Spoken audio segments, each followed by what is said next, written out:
तो अब जब भी किसी पर्टिकुलर हाउस का रोल समझना है आपको, तो आप क्या करेंगे, पहले अपना जितना लिटरेरी मीनिंग में उसका ఉంచుకుంటాడు కదా కొంచెం రాత్రికి.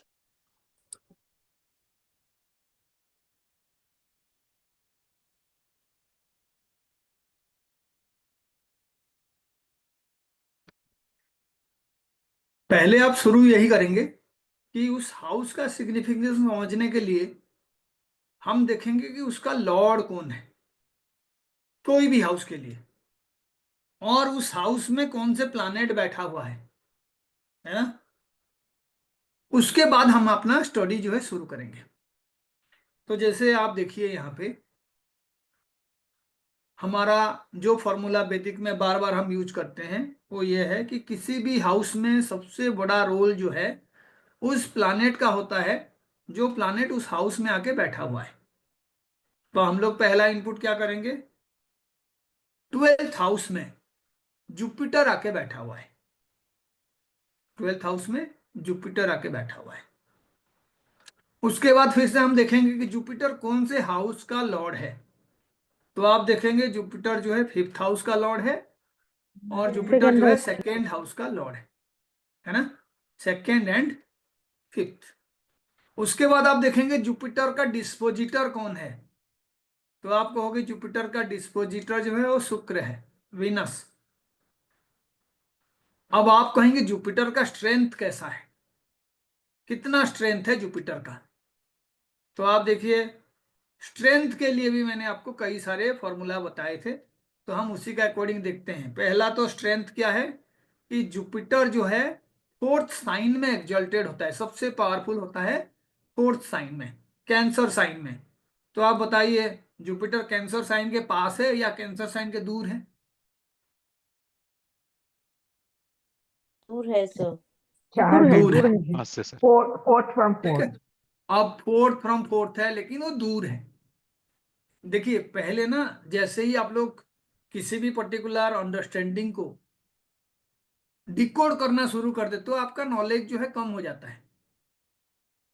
पहले इंफॉर्मेशन होता है, कोई भी आप रिसर्च करते हैं ना उसमें पहले इंफॉर्मेशन ही आप लोग जो है रिसीव करते हो।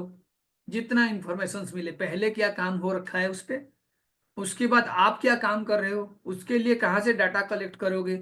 डाटा कलेक्ट करने के बाद जाके आप उसको इंटरप्रेट करते हैं और फिर उसका रिजल्ट आप लिखते हैं।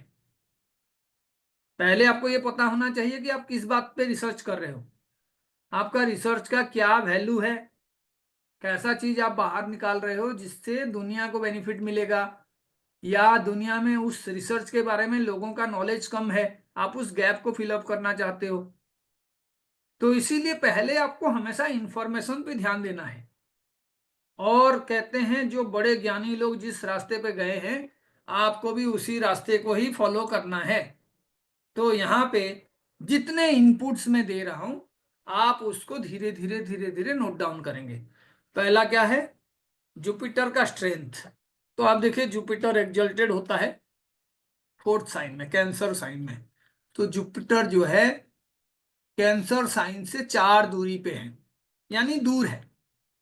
अगर वो कैंसर साइन में ही होता तो मैं कहता जुपिटर बहुत स्ट्रांग है, लेकिन उस पे भी डिग्री होता है। एक पर्टिकुलर डिग्री पे सबसे पावरफुल होता है एक प्लैनेट। अदरवाइज फिर हम क्या कहते हैं, नहीं जी वो एक्सल्टेशन में है लेकिन डीप एक्सल्टेशन में नहीं है। फिर हम ये भी देखते हैं कि जुपिटर के आसपास में कौन से प्लैनेट हैं, एफ्लिक्टेड है या नहीं है जुपिटर। तो देखिए एफ्लिक्शन कैसे होता है, जो खराब हाउसेस हैं आपके चार्ट में, वो चार्ट के जो खराब हाउसेस त्रिक हाउसेस हैं वो हो गए 6, 8 और 12। 6 नंबर हाउस, 8 नंबर हाउस और 12 नंबर हाउस। हमारा टॉपिक ही है 12 नंबर हाउस का सिग्निफिकेंस।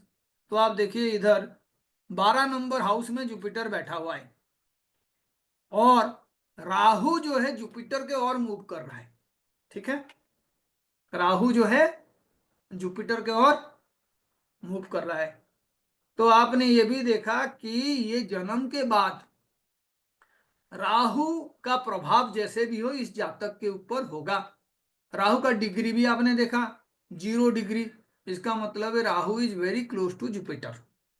फिर आप क्या किए, इतना इनपुट लिखने के बाद आप कहोगे नहीं मैं थोड़ा ना और डीप लेवल पे जाके देखूंगा कि एक्चुअल में जुपिटर जो है कौन से नक्षत्र में है, या जुपिटर जो है कौन सी स्थिति में है, उसका नक्षत्र लॉर्ड वगैरह कौन है। तो आप फिर उसको भी नोट किए, तो आपने देखा प्लैनेट जुपिटर जो है सब लॉर्ड टेबल पे जब गए तो आपने उसके लिए देखा जुपिटर जो है साइन है लिब्रा वाला, इसीलिए एसएल लिखा हुआ है। आप देखिए चार्ट में साइन लॉर्ड, साइन लॉर्ड क्या हो गया, लिब्रा का स्वामी। लिब्रा का मतलब आपका हो गया कौन सा राशि, 7 नंबर साइन। तुला राशि, तुला है ना, राशि। तुला राशि का स्वामी। तो इसीलिए तुला राशि में बैठा हुआ है, तो इसीलिए देखिए साइन लॉर्ड जो लिखा हुआ है जुपिटर के सामने वो शुक्र लिखा हुआ है ना, साइन लॉर्ड जो है शुक्र लिखा हुआ है। उसके बाद आप देखिए एनएल लिखा हुआ है, वो क्या है, नक्षत्र लॉर्ड। नक्षत्र लॉर्ड। नक्षत्र लॉर्ड। तो नक्षत्र लॉर्ड का स्वामी कौन बना यहाँ पे, राहु। नक्षत्र लॉर्ड का राहु। स्वामी बना राहु, है ना।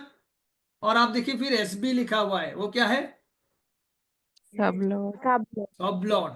तो उसका मतलब है वहां पे केतु लिखा हुआ है। फिर सब लॉर्ड लिखा हुआ है जहां पे मर्क्यूरी लिखा हुआ है ना। इसका मतलब ये हुआ कि आपको पता चला कि जुपिटर जो है राहु के प्रभाव में बहुत ज्यादा है। हमें इंटरप्रेट नहीं करना है बाकी चीजें, लेकिन हमें इतना समझ में आ रहा है कि राहु के प्रभाव में है जुपिटर। अब देखिए राहु के प्रभाव में कैसा है जुपिटर, राहु के प्रभाव में दो तरीके से जुपिटर है। पहला क्या है कि आपने जो जुपिटर को देखा वो जुपिटर जो है राहु के साथ 0 डिग्री वाला राहु, यानी बिल्कुल ही लिब्रा साइन के एंड में राहु है, and Rahu is coming towards Jupiter. ऊपर देखा जुपिटर का जो नक्षत्र स्वामी है वो भी राहु है, तो आप उसको भी नोट कर दिए। अब मैं पूछूंगा कि इस चार्ट में राहु जो है मैलेफिक है या बेनेफिक है, क्योंकि आप देखिए ये सवाल जब पूछा जाता है तो आपके दिमाग में सवाल आता है कि सर राहु को तो हमेशा मैलेफिक कहा जाता है, आप फिर ऐसे सवाल क्यों पूछ रहे हैं, राहु बेनेफिक या मैलेफिक है। केतु को भी मैलेफिक कहा जाता है, शनि और जो मंगल है वो मैलेफिक हैं, सूर्य जो है क्रूर है, क्रूएल। तो ये सवाल पूछने का क्या मतलब है। अब मैं कहूंगा नहीं जी, जरूरी नहीं है कि कोई मैलेफिक प्लैनेट है तो आपके चार्ट में भी वो मैलेफिक ही होगा। आपके चार्ट में जो उसको फंक्शन मिला है, जो कर्म करने के लिए मिला गया, वो आपका मैलेफिक भी हो सकता है और बेनेफिक भी हो सकता है। उसको कहते हैं फंक्शनल मैलेफिक और फंक्शनल बेनेफिक। तो जो भी प्लैनेट आपके चार्ट में फंक्शनल बेनेफिक होता है, फंक्शनल बेनेफिक, आप समझ जाइए वो प्लैनेट आपके लिए बड़ा अच्छा रोल प्ले करेगा। फंक्शनल बेनिफिक, तो आप कहोगे सर कैसे पता चलेगा फंक्शनल बेनिफिक कैसे होगा। तो मैं फिर कहूंगा जी फंक्शनल बेनिफिक के लिए आपको यहाँ पे ये भी ध्यान देना है कि प्लैनेट जो है ट्राइन का स्वामी होना चाहिए और एक स्क्वायर हाउस का स्वामी होना चाहिए। तो आप मुझे बताओ जुपिटर जो है ट्राइन का स्वामी है क्या।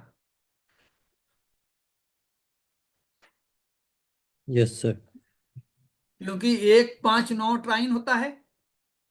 आप देखिए 12 नंबर जो साइन लिखा हुआ है वो एक्चुअल में सर 5th हाउस में बारह है ना। तो आप नंबर देखिए पे। हाउस कैसे कैलकुलेट होगा, 8 नंबर राहु है वो लगन हो गया, 9 नंबर आपका सेकेंड हाउस है, 10 नंबर थर्ड हाउस है, 11 नंबर फोर्थ हाउस है, और 12 नंबर जो है 5th हाउस है। तो जुपिटर एक ट्राइन का लॉर्ड हो गया। लेकिन उसको योग कारक बनने के लिए, फंक्शनल बेनिफिक बनने के लिए आपका कोई स्क्वायर का भी लॉर्ड बनना पड़ेगा। तो आप देखो स्क्वायर हाउस का लॉर्ड है क्या जुपिटर, नहीं है। नहीं सर। नहीं है। तो स्क्वायर देखिए 5 8 11 और जो 2 लिखा हुआ है वो आपके स्क्वायर हाउसेस है ना। और उस स्क्वायर हाउस का लॉर्ड जो है जुपिटर है नहीं, तो इसीलिए जुपिटर जो है एक ट्राइन का स्वामी बन गया और एक मारक हाउस का स्वामी बन गया। क्लियर है यहां तक, मारक हाउस कैसे, सेकंड लॉर्ड है सर। सेकेंड लॉर्ड है। तो आप देखिए ये जो 8 नंबर घर होता है ये आयु का होता है। कई लोग इसको मृत्यु का कहते हैं। जिन लोगों को नेगेटिव बोलने का आदत होता है वो हमेशा नेगेटिव टर्म से शुरू करते हैं ना। और जहां पे पॉजिटिव चीजें होता है वहीं नेगेटिव भी होता है। जिस इंसान को हम बहुत ज्यादा प्यार करते हैं हो सके उसके साथ हमारा रिलेशनशिप खराब हो जाए, चांसेस बहुत है। ऐसे ही जहां पे हम लोग आयु के बात करते हैं उसी हाउस पे आपका आयु कम होने का भी कारण होता है, मृत्यु का भी कारण होता है। जहां से हम शांति का बात करते हैं फोर्थ हाउस, उसी हाउस पे अशांति भी होता है। जिस एनर्जी को आप बढ़ाओगे वो पॉजिटिव एनर्जी या नेगेटिव एनर्जी हो सकता है। मैं किसी के बारे में बुरा सोच रहा हूं तो मेरा जो है सोच खराब हो रहा है। अब सोच कहाँ से देखेंगे, हम कैसे सोच रहे हैं, हम क्या चिंता करते हैं, हमारा थॉट प्रोसेस क्या है। तो यूजुअली चंद्रमा उसका कारक है और वो चंद्रमा का जो नेटिव हाउस है फोर्थ हाउस के साथ रिलेटेड होता है। तो हम उसी के अकॉर्डिंग यहाँ पे भी देखेंगे कि जी सेकेंड हाउस जो है वो थर्ड हाउस से ट्वेल्थ है। बात को समझ रहे हैं। और जो सेवेंथ हाउस है वो जो आयु का भाव है एट्थ हाउस से 12 है। अब ट्वेल्थ हाउस का जो मीनिंग है वो आपको पता चल गया होगा। 8 नंबर घर ये आपका ट्रांसफॉर्मेशन का भी है जहां पे 3 लिखा हुआ है। 8 नंबर घर ये आपका एस्ट्रोलॉजी का भी इंटरेस्ट को शो करता है। आप कितना चीजों को छुपाते हो वो भी 8 नंबर घर से पता चलता है। आपके वाइफ के जो रिलेटिव्स हैं उसके फैमिली के बारे में भी यहीं से पता चलेगा। उसके बाद आपका वाइफ का अर्निंग सोर्स भी यहां से पता चलेगा।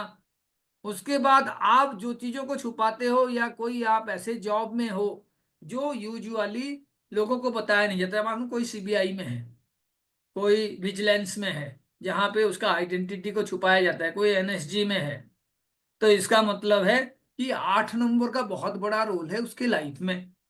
ऐसे ही जो पैसा आप कमाए नहीं हो, आपको कोई एंसेस्ट्रल प्रॉपर्टी मिल गया या आपको कोई ऐसा चीज मिल गया जो यूजुअली आपका ऑनर्ड इनकम है, तो भी 8 नंबर घर है। अब मैं कहूंगा जी ये 8 नंबर घर अगर आयु का कारक है तो उससे 12 अगर मैं काउंट करूंगा यानी एक पीछे चला जाऊंगा जहां 2 नंबर लिखा हुआ है, तो बताइए वो क्या हो जाएगा, आयु का नुकसान पहुंचाने वाला हाउस। ये तो समझ में आ रहा है ना आपको। 8 नंबर घर अगर आयु का घर है तो उससे जो ट्वेल्थ होता है वो उसको नुकसान पहुंचाते हैं हमेशा। और जो आगे वाला हाउस है वो आयु का वृद्धि का कारक होता है। यानी जो भी आप खाना खाते हैं, जैसे ये आपका शरीर है, आपका जो फर्स्ट हाउस है ये आपके हेल्थ को बताता है, आपके पर्सनालिटी को बताता है। और ये सेकंड हाउस जो है वो फूड का है, जो आप खाना खाते हैं, जो आपके व्यक्तित्व है उसको बढ़ाने वाला आपका वाणी होता है, बड़ा अच्छा आप बोलते हैं। तो इसीलिए ये सेकंड हाउस है आपके पर्सनालिटी को एनहेंस करने वाला हाउस, वहां से एक आगे है। तो पर्सनालिटी को नुकसान पहुंचाने वाला हाउस कौन सा होगा, ट्वेल्थ। ट्वेल्थ। तो इसका मतलब है कि 1 नंबर घर के साथ 2 नंबर का एक पॉजिटिव रिलेशनशिप है और 12 नंबर का कौन सा रिलेशनशिप है। हाँ जी, नेगेटिव। नेगेटिव। 12 नंबर का नेगेटिव रिलेशनशिप है। तो ऐसे ही आप देखोगे 8 नंबर घर अगर आयु का है तो 7 नंबर घर के साथ उसका कौन सा रिलेशनशिप है, नेगेटिव। एक यस। पीछे है ना। तो इसीलिए ट्वेल्थ हाउस बन गया। तो आयु को नुकसान पहुंचाएगा, इसीलिए इसको मारक हाउस कहते हैं। जिंदा रहने के लिए आपका आयु लंबी होनी चाहिए। और ये आयु लंबी होने के लिए आप 8th हाउस को देखते हो कि कोई अच्छा प्लानिट उसको एक्सपेक्ट कर रहा है क्या। लेकिन वहां से ट्वेल्थ वाला जो हाउस है वो मारक हाउस है। ठीक है। ऐसे ही 8 नंबर से 8 नंबर आपका वाइटलिटी को बताता है। यानी आप जिंदा होगे तो आपका शरीर अच्छा होना चाहिए, आप में ताकत होना चाहिए, आप में ऊर्जा ज्यादा होना चाहिए। तो इसीलिए किसी भी हाउस का गुण को अगर आपको एक्चुअल में देखना है तो आप उतने ही काउंटिंग करके आगे जाओगे। जैसे मानिए 12 नंबर घर लॉस का है तो 12 नंबर से 12 नंबर क्या होगा, 11। 11। हाँ तो क्या होगा वो? अगर आपका लॉस। लॉस 12 नंबर घर से देखा जाता है तो 12 से 12 क्या होगा, लॉस का लॉस। लॉस नेगेट हो जाएगा। मेरे कहने का मतलब है आपके लाइफ में बहुत ज्यादा लॉस हो रहा है, अब वो जो अमाउंट है अगर वो बढ़ जाएगा तो आप उसको लॉस का लॉस कहोगे या लॉस का जो है एक्सटेंशन बोलोगे? तो लॉस का लॉस लॉस का होने के लिए एक्सटेंशन। एक्चुअल में ये पॉजिटिव टर्म है, जैसे नेगेटिव का स्क्वायर होता है, negative into negative is positive. ऐसे ही नेगेटिव चीजों का जब नुकसान होता है तो पॉजिटिविटी मिलता है। इसीलिए लॉस का लॉस जो है गेन है। 11 नंबर हाउस गेन का है ना? 10 नंबर हाउस क्या होगा? जॉब। 10 नंबर हाउस जॉब है, लेकिन गेन के टर्म पे क्या होगा? गेन का लॉस।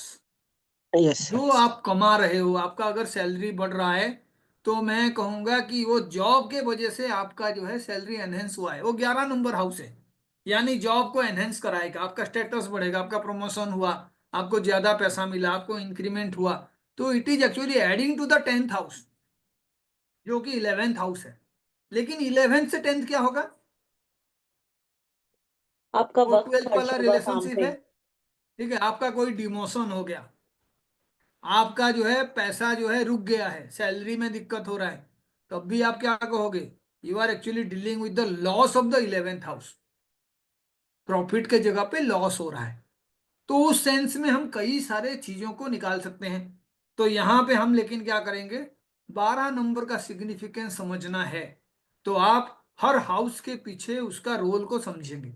जैसे 4th हाउस पीस का है, how much happy you are. अब मानिए फोर्थ का लॉर्ड थर्ड में आ गया, क्या होगा? अशांति होगी। तो वो प्लानेट जो है आपका शांति को खराब करेगा। जिसे रोल मिला था आपको खुश रखने के लिए, आपको घर दिलाने के लिए, गाड़ी दिलाने के लिए, प्रॉपर्टी दिलाने के लिए, माँ का सेवा करने के लिए, अब वो कहाँ पे चला गया? हाँ जी, अपने से 12th पे चला गया। तो इसका मतलब है उस पे आपको नुकसान होगा। लेकिन ये जो नुकसान है, इसको समझने के लिए आपको डीपली स्टडी करना पड़ेगा एक ही हाउस को, जो है 12th हाउस। अब दो चीजों का सवाल यहां पे आएगा आपके दिमाग में कि सर, मारक हाउस जब आप एक्सप्लेन कर रहे थे तो आपने कहा सेकेंड और 7th हाउस जो है मारक है, तो आपने कौन सा फॉर्मूला यूज किया? आपने कहा 8 नंबर घर आयु का हाउस है। अगर 8 नंबर घर में अच्छे प्लैनेट्स बैठे हुए हैं, अच्छे प्लैनेट का दृष्टि है 8 नंबर घर में, तो आप समझ जाइए कि आपका लाइफ में जो आपका लॉन्जिविटी है वो बहुत ही पीसफुल और एश्योर्ड है कि आप you will have a long life. अभी पता चला शनि उसका कारक है, जो लॉन्जिविटी का कारक शनि है। तो आप क्या कहोगे कि सर लॉन्जिविटी का कारक अगर शनि है तो शनि जो है आयु वृद्धि में काम आएगा। अब कोई कहेगा सर वैदिक में तो ऐसे भी रूल है, कारक भावनाशयो, यानी जो कारक होता है अगर उसी भाव में वो बैठ जाए तो उसको नुकसान पहुंचाता है। कई बार आप पढ़ते हो कि स्क्वायर का जो लॉर्ड होता है वो भी नुकसान पहुंचाता है। तो इसीलिए तमाम चीजों को समझने के लिए आपको पहले ये ध्यान देना होगा कि मैं जो कह रहा हूं 12 नंबर घर और किसी पर्टिकुलर हाउस से 12 नंबर घर, इसमें क्या डिफरेंस है। क्योंकि इंफॉर्मेशन तो अभी काफी हो गया। हाँ जी, जुपिटर बैठा हुआ है, जुपिटर रेट्रोग्रेड है, राहु उसके तरफ आ रहा है, जुपिटर का नक्षत्र स्वामी राहु है। जुपिटर जो है 5th हाउस का लॉर्ड है और 2nd हाउस का लॉर्ड है, एक मारक हाउस का स्वामी है, एक अच्छे हाउस 5 नंबर का स्वामी है। लेकिन वो अपने एग्जल्टेशन साइन से काफी दूर बैठा हुआ है और 12th में बैठने के वजह से जुपिटर के तत्वों में कुछ ना कुछ नुकसान हो रहा है। तो आप ये तमाम चीजें देखें। अब कोई कहेगा नहीं मुझे और भी डीप स्टडी करना है, मुझे और इंफॉर्मेशन गैदर करना है, क्योंकि जो जितना इंफॉर्मेशन गैदर कर पाएगा उसका एस्ट्रोलॉजी का नॉलेज उतना ज्यादा होगा। और ये फॉर्मूला है, 12th हाउस के लिए इंफॉर्मेशन आपने गैदर कर दिया तो पता चला आप किसी भी हाउस के लिए इस तरीके से इंफॉर्मेशन गैदर कर पाओगे। अब मैं कहूंगा चलो इसका इंफॉर्मेशन ऐसे गैदर करते हैं, डिग्री वाइज देखते हैं। अब डिग्री देख के बताओ मुझे कि इसमें जो है आपका डिग्री वाइज सबसे लो डिग्री में कौन सा प्लानेट है? मून।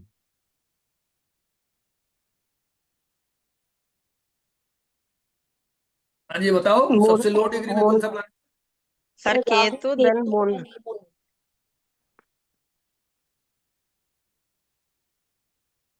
हम यहाँ पे भी देखेंगे कि कुछ रूल्स अप्लाई करेंगे भाई। अगर लो डिग्री का प्लानेट देख रहे हैं, राहु केतु 0 0 डिग्री में है, लेकिन हम उनको कोई फिजिकल प्रेजेंस होने वाला प्लानेट नहीं है तो उनको छोड़ देते हैं, बाकी मेजर प्लानेट से देखते हैं। तो फिर क्या मून आंसर सर। होगा आपका? मून। मून। तो आप देखोगे यहाँ पे मून जो है 7 डिग्री का है, वो धारा कारक हो गया। यानी वाइब के मामले में अगर किसी प्लानेट का कोई रोल है डिग्री वाइज आप देखोगे, तो उसमें चंद्रमा का रोल हम देखेंगे। अब आगे जाओगे, उसके पीछे अगर कोई प्लानेट है, यानी मून से थोड़ा सा ज्यादा डिग्री में है, सेकेंड स्मॉलेस्ट प्लानेट, यानी डिग्री वाइज जो जुपिटर। है वो सेकेंड रैंक में जुपिटर। आएगा। तो कौन से आ जुपिटर। गया? जुपिटर। जुपिटर। जुपिटर 15 डिग्री में है। तो आप देखिए 16 18 29 23 7 22। इसका मतलब है कि जुपिटर आपका ज्ञाति कारक है, प्रॉब्लम का कारक है। ये भी एक इंफॉर्मेशन मिल गया। अभी मैं फिर कहूंगा, आप इसको छोड़िए, आप बताइए मुझे कि ये पर्टिकुलर चार्ट में जुपिटर जो है कौन से हाउस का स्वामी बना है, जिसके वजह से आप कहोगे कि हाँ जी इस चार्ट में अगर हम कैलकुलेट करेंगे तो प्रॉब्लम का कारक, ज्ञाति कारक डिग्री वाइज मैंने बता दिया। ऐसे ही बाधक यानी बाधा डालने वाला प्लानेट कौन है? मून। मून। तो उसके लिए मैंने आपको बताया था कि जितने आपके चर राशि हैं, 1 4 7 और 10, तो नाम आपको याद रखना पड़ेगा। 1 नंबर हो गया मेष, 4 नंबर हो गया कर्क, 7 नंबर हो गया तुला, और 10 नंबर हो गया आपका मकर, है ना? जी sir. Capricorn, 1 number Aries, 4 number Cancer, और 7 नंबर जो है आपका, वो आपका जो राशि है लिब्रा। लिब्रा है। तो ये सारे चर राशि है, मूवेबल साइन है। इनके लिए 11th लॉर्ड जो है वो होता है आपका बाधक, यानी बाधा, डिले करने वाला, हर काम में डिले होगा उसके टाइम पे। तो आप देखो उसी के अकॉर्डिंग अगर हम देखेंगे, एक एक साइन और बढ़ा देंगे, 1 के जगह पे 2 ले लेंगे, 4 के जगह पे 5 ले लेंगे, 7 के जगह पे 8 ले लेंगे, 10 के जगह पे 11 ले लेंगे। तो ये सारे कौन से साइन हैं? ये सारे स्थिर राशि हैं, यानी चर राशि का ऑपोजिट वाले, चर राशि का ऑपोजिट। तो आप देखो 12 नंबर अगर रिलेशन आप देखोगे ना, तो आपको ये पता चल जाएगा, यानी जो राशि आपका चर राशि है एक, आप उसके साथ 2 नंबर राशि को देखो, वो आपका स्थिर राशि है। ठीक है, यानी उनका नेचर बदल जाता है जैसे ही आप 12 पीछे चले जाते हो, there is a change in nature. यानी अगर 2 नंबर साइन आपका वृषभ राशि स्थिर राशि है, तो वहां से 12 नंबर कौन सा साइन होगा? मेष राशि। मेष राशि। तो 12 का पावर यहां से ही पता चलेगा। अब जितने भी वो सारे राशि हैं, उनके पीछे जो आपका राशि आ गया, वो सारे जो है उनका नेचर बदल गया, अब वो स्थिर राशि बन गए। तो 2 आपका स्थिर राशि है, और 1 जो है वो उसका ऑपोजिट राशि है, मूवेबल साइन है। ऐसे ही आपका 5 स्थिर राशि है, 4 जो है मूवेबल साइन है, 8 स्थिर राशि है, 7 जो है मूवेबल साइन है, 10 आपका जो है मूवेबल साइन है, और 11 स्थिर राशि है। तो यानी आपने एक एक बढ़ा दिया, 1 4 7 10, यानी स्क्वायर में कालपुरुष कुंडली का जो भी चार राशियां रहेंगे उनका मूवेबल साइन होता है। या वो साइन जो है ना, यूजुअली ऐसे जातक दौड़ के काम करने में बिलीव रखते हैं, बहुत ज्यादा जो है ये जो है शांति से बैठते नहीं है, इनको ज्यादा मूवमेंट करने से ही फायदा होता है। 1 4 7 और 10, ऐसे ही 2 5 8 और 11 ये स्थिर राशि हैं, इनको ज्यादा दौड़ धूप करेंगे, इधर से इधर दौड़े, उनको नुकसान होता है। और वो 12 वाला रिलेशनशिप काम में आ रहा है, आपको देखना है। अब इसका मतलब है कि कोई अगर स्थिर राशि वाला जातक है, अगर वो ज्यादा दौड़ दौड़ धूप करेगा तो उसको नुकसान होगा।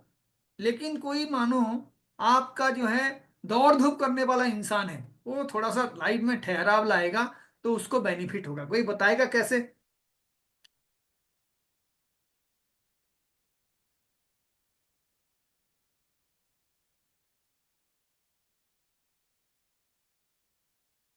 Sir, repeat the question. जैसे मानिए 1, 4, 7 और 10 ये चर राशि हो गए, जी। Yes. और 2, 5, 8 और 11 एक ही बढ़ा के मैं काउंट कर रहा हूं। 1, 4, Yeah. 7 और 10 स्थिर नहीं, ये चर राशि हैं, ठीक है, मूवेबल साइन। और उससे आगे एक कर दिए, 2, 4 की जगह पे 5 हो गया, 7 के जगह पे 8, 10 के जगह पे 11। जो पहला वाला नंबरिंग था हमारा 1, 4, 7 और 10, हमने उसमें क्या किया, सारे चीजों को जो है बढ़ा दिया, है ना। जैसे मानिए मैं यहां पे आपको दिखा रहा हूं, 1, 4, 7 और आपका 10। 10, 10. 10. ठीक है, 10, 1, 4, 7 और 10, है ना। अब ये जो चारों साइन है, चार साइन जो है आपका एरीज हो यूट्यूबर। गया, कैंसर हो गया, लिब्रा हो गया और आपका कैप्रिकॉर्न। और कैप्रिकॉर्न। हिंदी में कहें तो मेष हो गया, कर्क राशि हो गया, आपका तुला राशि और आपका मकर राशि। इनके लिए बाधक कौन होगा? 11th. 11th लॉ, है ना। मैं लेकिन पूछ रहा हूं कि अगर मैं सब में एक एक जोड़ दिया तो क्या हो जाएगा? 2, 2, 5, 5, 8 8. 8 11. और और 11। 11। अब मैं पूछ रहा हूं कि पहला वाला अगर चर राशि है, तो ऐसे जातक जिसके चर राशि में बहुत सारे प्लानेट हैं, उसको एक जगह पे ऑफिस में या घर पे बैठ के काम करना चाहिए, या उसको जो काम में ज्यादा मूवमेंट चाहिए, भाग दौड़ चाहिए, ऐसा काम करना चाहिए? भाग दौड़, सर. सिंपल मीनिंग यही है, क्योंकि आपकी जो राशि का एनर्जी है वो कहीं पे बैठ के करने से उतना फायदा आपको नहीं होगा।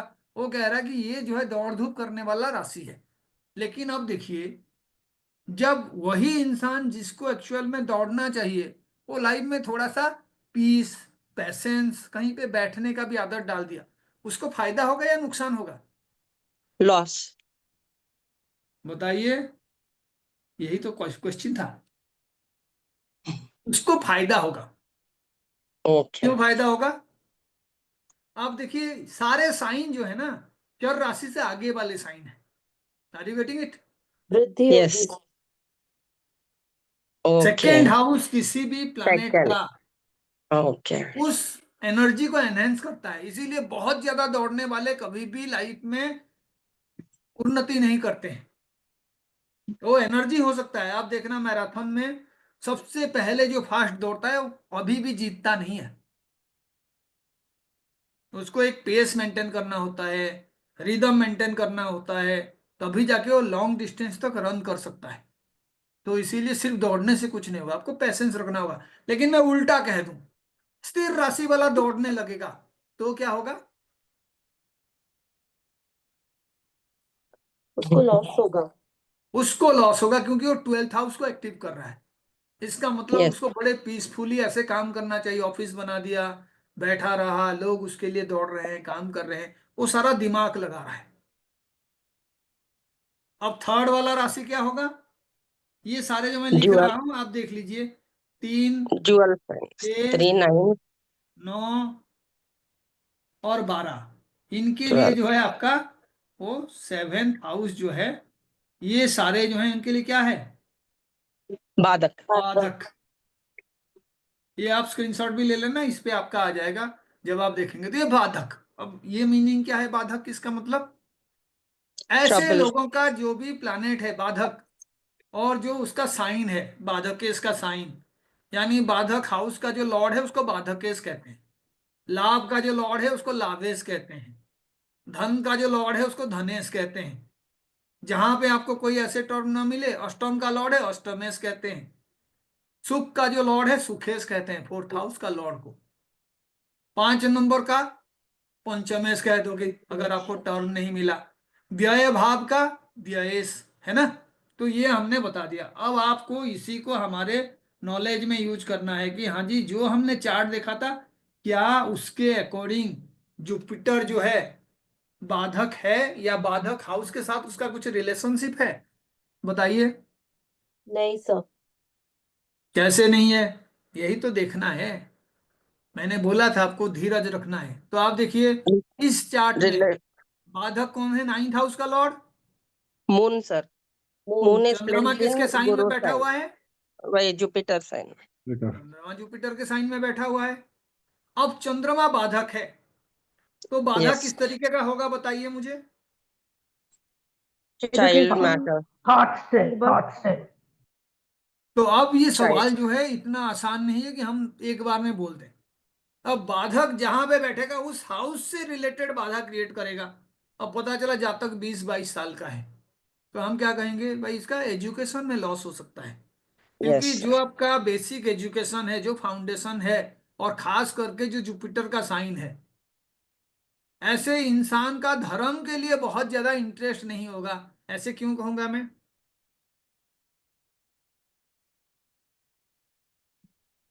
9th हाउस इज बाय बा, बाधक। जुपिटर के बाधक है साथ इसे। किसी का भी रिलेशन बन गया, अगर जुपिटर बाधा क्रिएट कर रहा है, तो ऐसे लोगों को धर्म का भी अच्छा रिजल्ट नहीं मिलता है। और धर्म के वजह से ना, आप जो कहते हो कोई लाभ मिलेगा बहुत पूजा पाठ करने से, ऐसे लोगों को नुकसान होता है।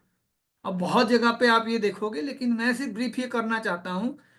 जहां पे बाधक बैठता है, वो अपना नेगेटिव टेंडेंसी को उस हाउस पे ले आता है। अब देखिए, बाधक चंद्रमा है, तो ऐसे इंसान का जो माँ का हालत है, जो हेल्थ है, कैसे रहेगा? खराब। अब देखिए, माँ का जो हाउस है वो कौन सा हाउस होता है? Fourth. 4th house. Fourth house. और माँ को कौन से रिप्रेजेंट करता है प्लैनेट?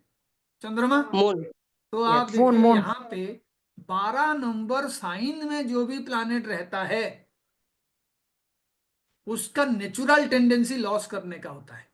ये बात को समझिए, नेचुरल टेंडेंसी। क्योंकि वो व्यय से, काल पुरुष कुंडली में 12 नंबर साइन जो है, व्यय का भाव है। इसका यस सर। मतलब है, अगर 5 नंबर कोई चीज है, आप लव रिलेशनशिप में हो, उसमें आपको सक्सेसफुल नहीं मिलेगा, सक्सेस नहीं मिलेगा। आप कोई पढ़ाई वगैरह कर रहे हो, 12 नंबर घर है, तो उसमें भी आपका हो सके पढ़ाई बेकार जाए। आप पढ़ोगे कोई कोर्स, जॉब आपको मिलेगा नहीं, या जॉब जो मिलेगा वो आपके एजुकेशन के लेवल से प्रोपोर्शनेट नहीं होगा। साथ में मंगल बैठा हुआ है, तो इसका मतलब है आपका एंगर इशू भी रहेगा, टेम्पर टेंट्रम रहेगा, आपके मम्मी का तबीयत भी खराब रहेगा। तो अब बताओ कि व्यय का मतलब थोड़ी है कि सारा चीज ही व्यय करता रहेगा वो। तब तो फिर जिसके भी 12 नंबर घर में जो प्लानेट रहा या जो वहां पे आएगा, वो नुकसान ही पहुंचाएगा। फिर एस्ट्रोलॉजी करके क्या फायदा जब कोई नुकसान ही पहुंचा रहा है? तो आपको ये समझना होगा कि वो प्लानेट और साइन के साथ कुछ पॉजिटिव चीजें भी है क्या। Yes sir. जब पॉजिटिव चीजें हैं और आप उसी को ही आप अपने डेली रूटीन में यूज कर रहे हैं, पॉजिटिव चीज को ही आप जो है किसी दूसरे के भलाई के लिए यूज कर रहे हैं, तो आप समझ जाओ कि उस प्लानेट का एनर्जी और उस हाउस का एनर्जी जो है ना, धीरे धीरे कम नेगेटिव होता जाएगा और वो पॉजिटिव बनेगा। तो यहाँ पे मैं जो है 12 नंबर घर के बारे में बात नहीं कर रहा हूं, यहाँ पे मैं 12 नंबर साइन के बारे में बात कर रहा हूं।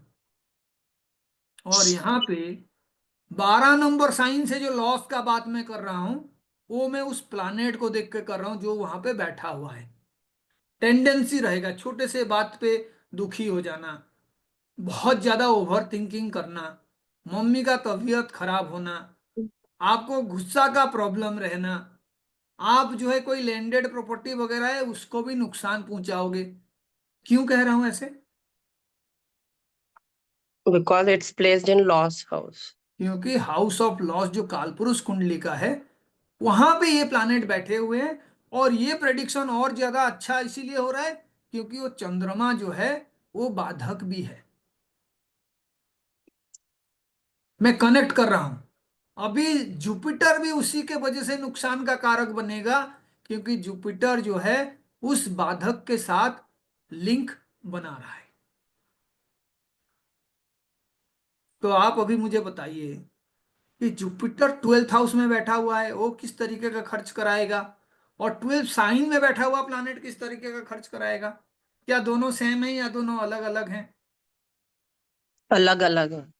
तो आप देखिए, जुपिटर 12 नंबर घर में है, अलग अलग तो सर। जो आपका पर्सनालिटी का लॉस करने का कारण क्या होगा?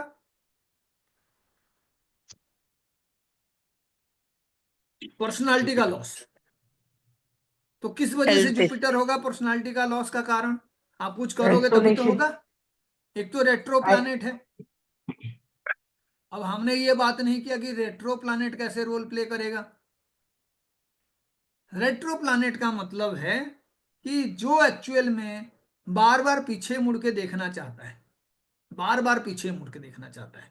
जैसे मानिए आप कोई जंगल के रास्ते में जा रहे हैं, ठीक है, जब तक आप सीधा जा रहे हैं आप मार्गी हैं, लेकिन आपको मन ही मन डर लग रहा है कोई पीछे से हमला ना कर दे, कोई जंगली जानवर मेरे पीछे ना पड़ जाए, मेरे को पीछे लूटने के लिए कोई डाकू वगैरह तो नहीं आ रहे हैं। तो आप क्या करें, जा तो आगे रहे हो लेकिन बार बार आप मुड़ के पीछे देख रहे हो। ये जो मुड़ के आप देख रहे हो ये आपके मन में संशय है, जिसके वजह से आप आगे जाते हुए भी बार बार आपका दृष्टि पीछे की ओर जा रहा है। ये बकरी प्लानेट का लक्षण है। तो जुपिटर का काम क्या है? जुपिटर ज्ञान का कारक है, जुपिटर भाग्य का कारक है, जुपिटर जो है आपको आध्यात्म की ओर ले चलता है, जुपिटर एक्सपांसन का कारक है। तो जब जुपिटर एक्सपांसन का कारक है, भाग्य का कारक है, जुपिटर जो है आपको हायर एजुकेशन दिलाएगा, किसी धर्म का स्थापना के लिए कोई धार्मिक कार्य करने के लिए प्रवर्ताएगा, वही 12 नंबर में आ गया तो आपका टेंडेंसी क्या होगा? उसके so विपरीत होगा। धार्मिक का नेचर कम होगा सर। यानी जो उसका नेचुरल कारकत्व है उस पे आपका चार्ट शो कर रहा है कि डेफिनेटली कुछ ना कुछ नुकसान होगा। और साथ में जो रियल हाउस ऑफ एक्चुअल में सेक्रीफाइस है, real house of sleep pattern है, या रियल हाउस ऑफ आपका सेवा है, चैरिटी है, उस हाउस में बाधक बैठा हुआ है। तो आपको एक्चुअल में जो भाग्य में वृद्धि होना चाहिए, जो आपको लाभ मिलना चाहिए, जो आपका धर्म के लिए एक बहुत ही बड़ा पॉजिटिव माहौल मिलना चाहिए, वो सारे चीजें ना एक्चुअल में they will face difficult terrain in life, क्योंकि 12th में आके वो बैठ गया। और वो खर्च का कारक खाली 12th में बैठा नहीं है, वो रेट्रो भी है। तो इसका मतलब वो 11th को भी देख रहा है। तो आपके लाइफ में जो प्रॉफिट होना चाहिए, जो लाभ आपको मिलना चाहिए, वो लाभ भी किसी ना किसी वजह से जो है सफर करेगा, क्योंकि 12th लॉर्ड रेट्रो है। आप बार बार नुकसान के बारे में सोचोगे कि जी मैं तो पैसा जो है ऐसे करता तो कमाता, मेरे लाइफ में इस तरीके का सोच होना चाहिए था, मैंने जो है मेरे लाइफ का बहुत टाइम वेस्ट कर दिया। जो आपके लाइफ में अचीवमेंट का बात है, वो अचीवमेंट से आप खुश नहीं हो, जिसके वजह से बार बार पीछे मुड़ के आप देख रहे हो, तो ये भी कारण बनेगा। अब देखिए उसका डिस्पोजिटर, क्योंकि जो भी प्लानेट जितना भी एनर्जी के साथ बैठा हुआ है, उसका एनवायरनमेंट कैसे माहौल होना चाहिए, वो कौन से परिस्थिति में अच्छा काम करेगा, वो कौन बताएगा? Venus. डिस्पोइटर। उसका डिस्पोजिटर। तो डिस्पोजिटर कौन है यहाँ पे? Venus. Seventh शुक्र है। house. शुक्र डिस्पोजिटर अगर है तो आप देखिए शुक्र भी आके जो है मारक हाउस में बैठा हुआ है, और शुक्र भी मारक है, 7th का लॉर्ड है शुक्र, है ना। तो जुपिटर का जो शुक्र के साथ रिलेशन है, वो भी देखिए कितने हाउस वाला रिलेशन है, 6 और 8 वाला रिलेशन, है ना। जुपिटर से शुक्र जो है 8 दूरी पे है, और शुक्र से जुपिटर जो है 6 दूरी पे है।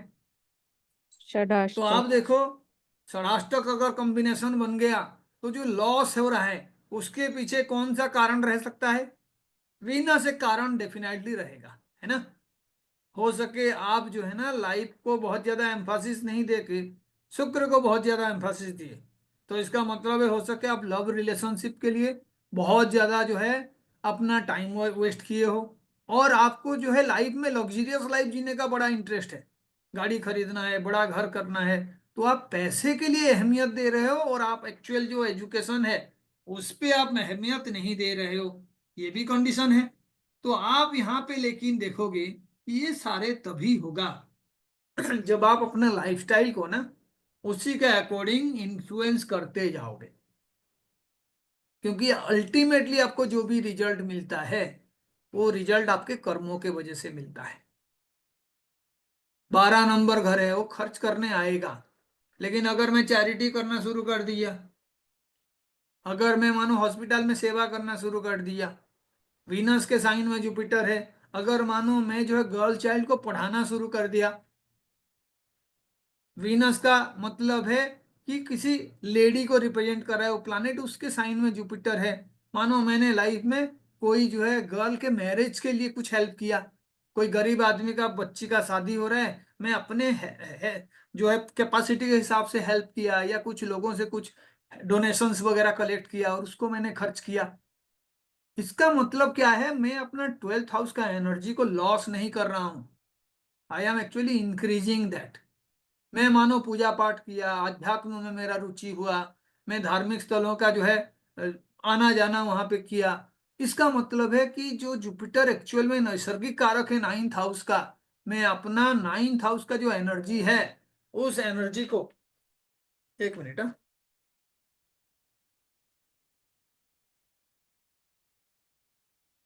फिर बेटा चार्जर कहाँ पे है लैपटॉप का?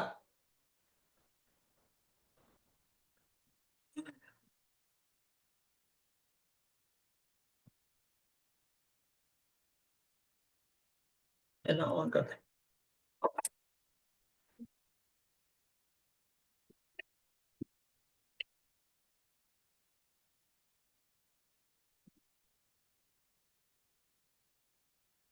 क्या? तो आपका ऑटोमेटिक जो 12th हाउस के एनर्जी के बारे में अभी आप वरीड हो रहे थे, अब आपका वरी होना धीरे धीरे कम हो जाएगा, क्योंकि आप जिस एनर्जी को खर्च करते हो उसके एवज में आप कुछ ना कुछ काम करते हो। ये वर्क एनर्जी प्रिंसिपल है, हम लोग फिजिक्स में बार बार पढ़ाते हैं। आपके पास जो एनर्जी है उसी से ही आप वर्क करते हो, और जिस एनर्जी को आप यूज नहीं करते हो वो डेफिनेटली किसी ना किसी फॉर्म में लॉस हो जाता है। तो आपने क्या किया, जुपिटर का एनर्जी को लॉस करने के लिए आपके चार्ट में कॉम्बिनेशन है, लेकिन आपने किस तरीके से इसको खर्च किया? For the service of the society, for the service of people who are actually not very blessed. आप अपने धर्म को ही वृद्धि करने के लिए खर्च कर रहे हो अपना एनर्जी, पॉपुलराइज करने के लिए। इसका मतलब है आप एक्चुअल में विजडम के पीछे हो। जुपिटर 11th में है, इसका मतलब लाभ भाव को बार बार जुपिटर घूम के देख रहा है। तो आप समझ जाओ कि वो जो लाभ भाव है उसमें जुपिटेरियन टेंडेंसी है, तभी वो बार बार पीछे जाके देख रहा है। क्योंकि बकरी का मतलब होता है कि वो प्लानेट वो एक्सपीरियंस को लेके पैदा हुआ है। आपको अपने एजुकेशन को कंप्लीट करना है, हायर एजुकेशन में रुचि रख के उसको कंप्लीट करना है। और रेट्रो का मतलब आपको बार बार कोशिश करना पड़ेगा, आपका कोई भी डिग्री, कोई भी एजुकेशन आराम से कंप्लीट नहीं होगा, उस पे आपका एनर्जी खर्च होगा। लेकिन आपको उसको आधा अधूरा नहीं छोड़ना चाहिए, एनर्जी खर्च करके उस चीज को आपको जैसे भी हो अचीव करना चाहिए। 5th हाउस है, आपको पता है कि 5th का लॉर्ड आके 12th में बैठा हुआ है। ठीक है, कोई लव रिलेशनशिप हो गया, कोई स्किल सीखने में आपको प्रॉब्लम फेस करना पड़ा, या आपके छोटे भाई के साथ किसी तरीके का रिलेशनशिप आपका खराब हुआ, माँ का जो है आप सेवा नहीं कर पाए। ठीक है, हु इज दैट?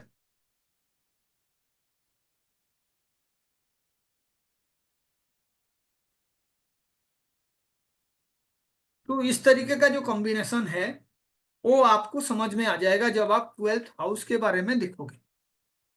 तो यहाँ पे ये जो जातक है जिसका चार्ट में यहाँ पे शेयर किया हूँ, उनके मम्मी का तबीयत अक्सर खराब रहता है। ठीक है, 96 का बॉर्न है, 28 ईयर्स का जातक है, बीटेक कर रखा है।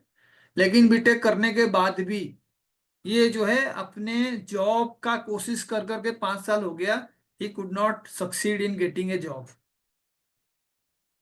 यूजुअली आप इस चार्ट में जो भी आप जुपिटरियन एनर्जी देख रहे हो, वो जुपिटरियन एनर्जी जो है एक्चुअल में कोई पॉजिटिव काम नहीं कर रहा है। आप कोई रिमेडीज वगैरह भी दोगे उसके बाद वो रिप्लाई करेंगे नहीं जी सर, मैं वो कर नहीं पाया, आपने ये बताया था लेकिन मेरे से ये हुआ नहीं। तो यूजुअली आप देखिए यहाँ पे जो कॉम्बिनेशन बन रहा है, वो कॉम्बिनेशन सिंपल बता रहा है कि आपके लाइफ में बैलेंस का कमी है। और जुपिटर वो खुद इंसान है। सेवेंथ हाउस का मतलब है बैलेंस। बैलेंस, जो प्लानेट आके 7 नंबर साइन में बैठ जाता है, आपको उस एनर्जी को बैलेंस करना बहुत ज्यादा जरूरी है। और जुपिटर जो है एक्चुअल में खर्च का कारक नहीं है, जुपिटर जो है मोक्ष का कारक है। फाइनेंशियल गेन वगैरह देने के लिए आप जो है जुपिटर का एक्चुअल में पूजा नहीं करोगे। वो कहते हैं भाग्य का कारक है, भाग्य वृद्धि कराता है। 5 number house, 9 number house Jupiter के साथ एसोसिएटेड है। लेकिन आप रियल में जब देखोगे तो आपको पैसा दिलाने का काम जो है चंद्रमा और शुक्र का है। ऐसो आराम करना है आपको तो चंद्रमा और शुक्र के लिए पूजा करना चाहिए, इनके डेटी का पूजा करना चाहिए। लेकिन अगर आपको ज्ञान के पीछे जाना है, आपको लाइफ में नॉलेज और आपका फिलोसॉफी स्ट्रांग करना है, समाज सेवा करना है, धर्म के लिए कुछ काम करना है, तो आप देखना आपको जुपिटर का एनर्जी को यूज करना पड़ेगा। 12th हाउस में जो भी प्लानेट है उसका एनर्जी को अगर आप खर्च करोगे और सही उद्देश्य के लिए खर्च करोगे तो आपको कोई रिमेडी चाहिए नहीं। अब आप यहाँ पे देखिए, उस तरीके का कोई भी रिमेडी अगर आप नहीं कर रहे हो, आप अपना एनर्जी को किसी ना किसी तरीके से वेस्ट करेंगे। जैसे वीनस है यहाँ पे, शुक्र होता है 12th हाउस में, तो शुक्र को कहते हैं एक्जल्टेड। 12 नंबर घर में हाउस वाइज एक्जल्टेड होता है शुक्र। 12 नंबर घर में शुक्र क्यों एक्जल्टेड होता है?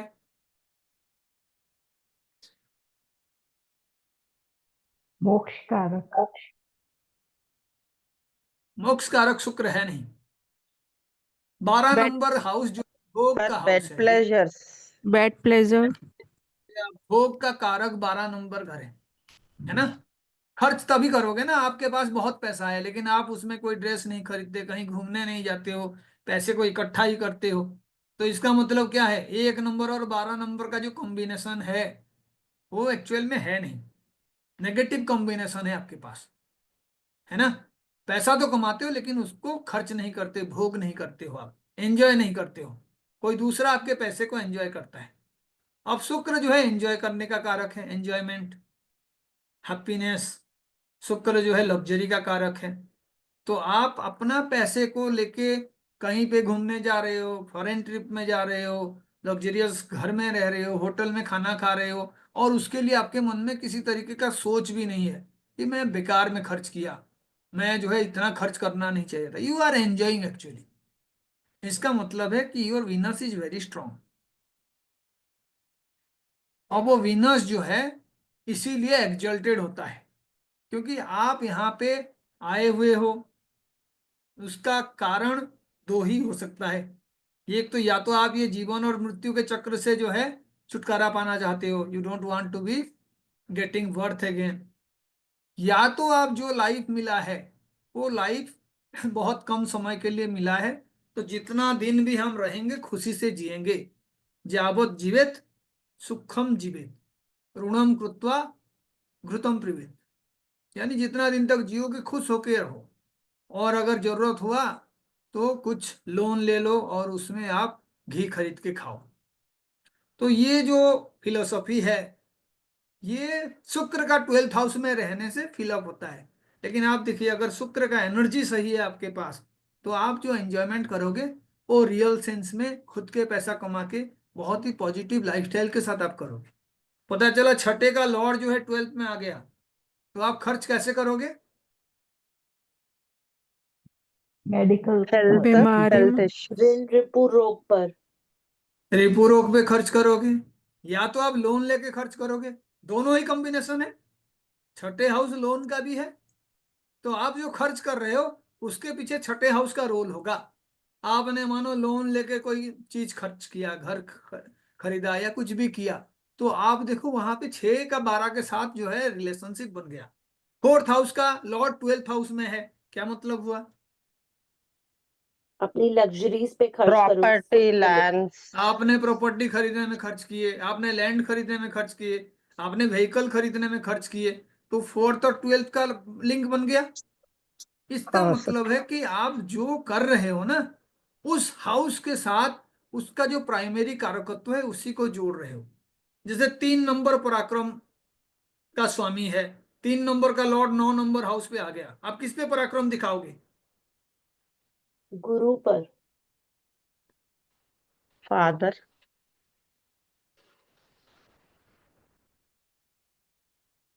Higher study. पराक्रम क्या होता है? करेज।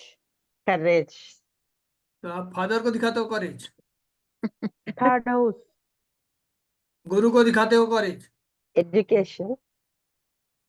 लॉन्ग इसका टर्म मतलब है कि आप हायर एजुकेशन के फील्ड में या अपने इलाके में आप कोई मंदिर का प्रतिष्ठा किए, कोई आपने जो है पानी का व्यवस्था किए, धर्म का ही काम है ना, आप हाँ उस पे सर। पराक्रम दिखा रहे हो। अगर आपका थर्ड लॉर्ड पॉजिटिव है, अगर थर्ड लॉर्ड नाइन्थ में आके और पॉजिटिव हो रहा है, अपने फ्रेंड के हाउस में है, एक्सल्टेशन में है, तो आपको मौका मिलेगा हायर स्टडीज में बहुत अच्छा मार्क पाने के लिए, गुरु बन के लोगों को इन्फ्लुएंस करने के लिए। ये भी तो पराक्रम है ना।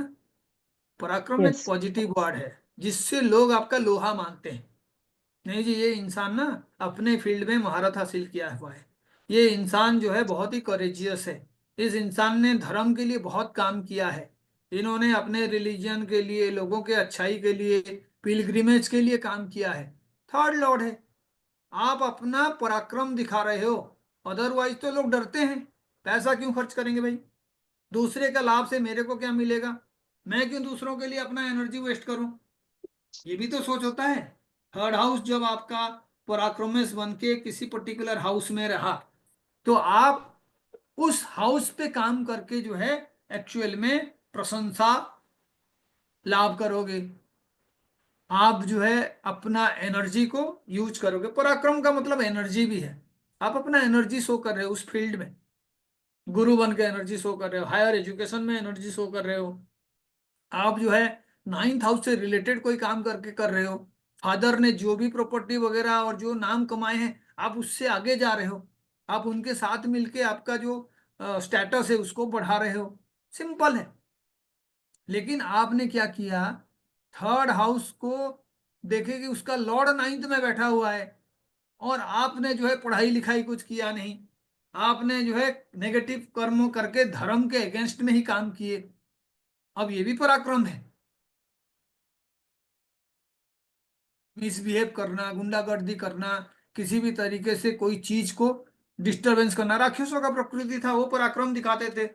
ऋषि मुनि जब पूजा करते थे, जब यज्ञ करते थे, तो आते थे उसमें विघ्न डालते थे। तो पराक्रम भी तो दो तरीके का हो गया, पॉजिटिव और नेगेटिव पराक्रम। इसका मतलब है आपका थर्ड लॉर्ड जो है एनर्जेटिक तो है, लेकिन उसका एसोसिएशन ऐसे जगह पे बन गया जो कि उसके शत्रु का हाउस है, या तो शत्रुओं का दृष्टि उस हाउस के ऊपर है, या तो थर्ड लॉर्ड बाधक है, या तो थर्ड लॉर्ड ज्ञाति कारक है। तो आपने क्या किया, उसके एनर्जी को नेगेटिवली यूज किया। अब उसके लिए रिमेडी क्या होगा?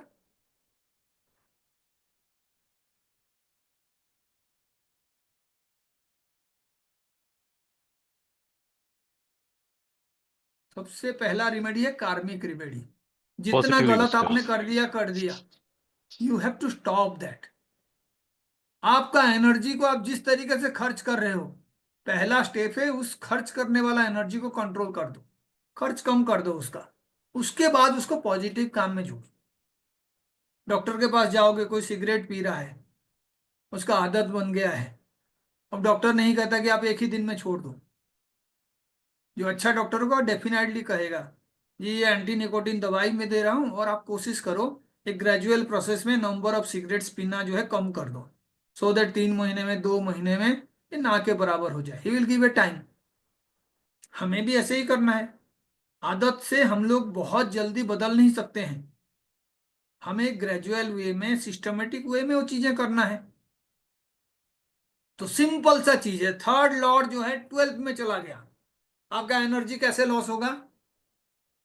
क्योंकि थर्ड लॉर्ड आपके सिबलिंग्स का भी है। पता चला आप ना अपने भाई बहन को पढ़ा रहे हो, उनका केयर ले रहे हो, आप अपने पत्नी का, बच्चों का ध्यान नहीं ले रहे हो, उन्हीं का ध्यान ले रहे हो।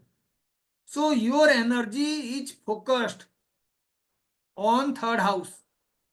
and you are spending your energy doing third house work. बहुत ज्यादा राइटिंग करना, पता चला 2 लाइन भी लिख सकते हो आप, आपका लेकिन आदत है हर चीज को बढ़ा चढ़ा के 15 पेज लिखना। अब ये भी हो सकता है थर्ड का जो है लॉर्ड 12th में चला जाए, लेकिन ये कब होगा? जब थर्ड का लॉर्ड मरकरी होगा, इजंट इट?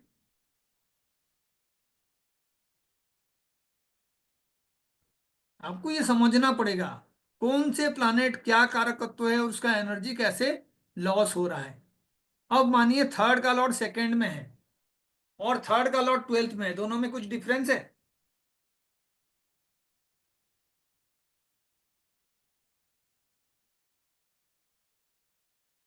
11th बोले तो उनसे प्रॉफिट है सिबलिंग्स के साथ। थर्ड का लॉर्ड 12th हाउस में है और थर्ड का लॉर्ड जो है सेकंड हाउस में है, दोनों में कुछ डिफरेंस है? अच्छा, सेकंड ना।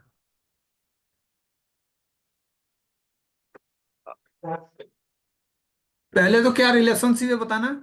थर्ड का लॉर्ड 12th में है और 12th में थर्ड का आया लॉर्ड तो खर्चा है इधर, सेकंड में है तो लॉस। और उधर वर्किंग है। सवाल समझ में आया 10th हो आपको? गया, 3rd से 10th में हो गया 12th वाला, 12th में जो है। अब वो थर्ड से 12th का मतलब ये हुआ कि आपका कोई सिबलिंग्स है उसका जॉब के बारे में भी वो बताएगा, जी। थर्ड से 12th है वो। लेकिन आपके लिए क्या रिलेशनशिप है वो? आप अपना पराक्रम को कौन से हाउस में खर्च कर रहे हो? 12th हाउस में। 12th यानी आप क्या शो करना चाहते हो जी, मैं कितना खर्च कर सकता हूं। बहुत सारे लोगों का दिखावा करने का टेंडेंसी होता है, शादी ब्याह कुछ भी फैमिली रिलेशनशिप, उसमें कोई सेरेमनी हो रहा है, पता चला वो 2 लाख जो है लोन लेके खर्च कर देंगे, उनके पास खुद के पास पैसा नहीं है, दूसरे को पैसा दे देंगे। वो पराक्रम है दूसरे तरीके का, शो ऑफ करने वाला जो टेंडेंसी होता है, ये उसका कॉम्बिनेशन है। थर्ड का लॉर्ड 12th में आ जाए, अब समझ में आ रहा होगा। अब कोई ऐसे भी कह सकता है सर थर्ड का 12th में आने का मतलब है कि आप अपने भाई बहन के लिए खर्च कर रहे हो।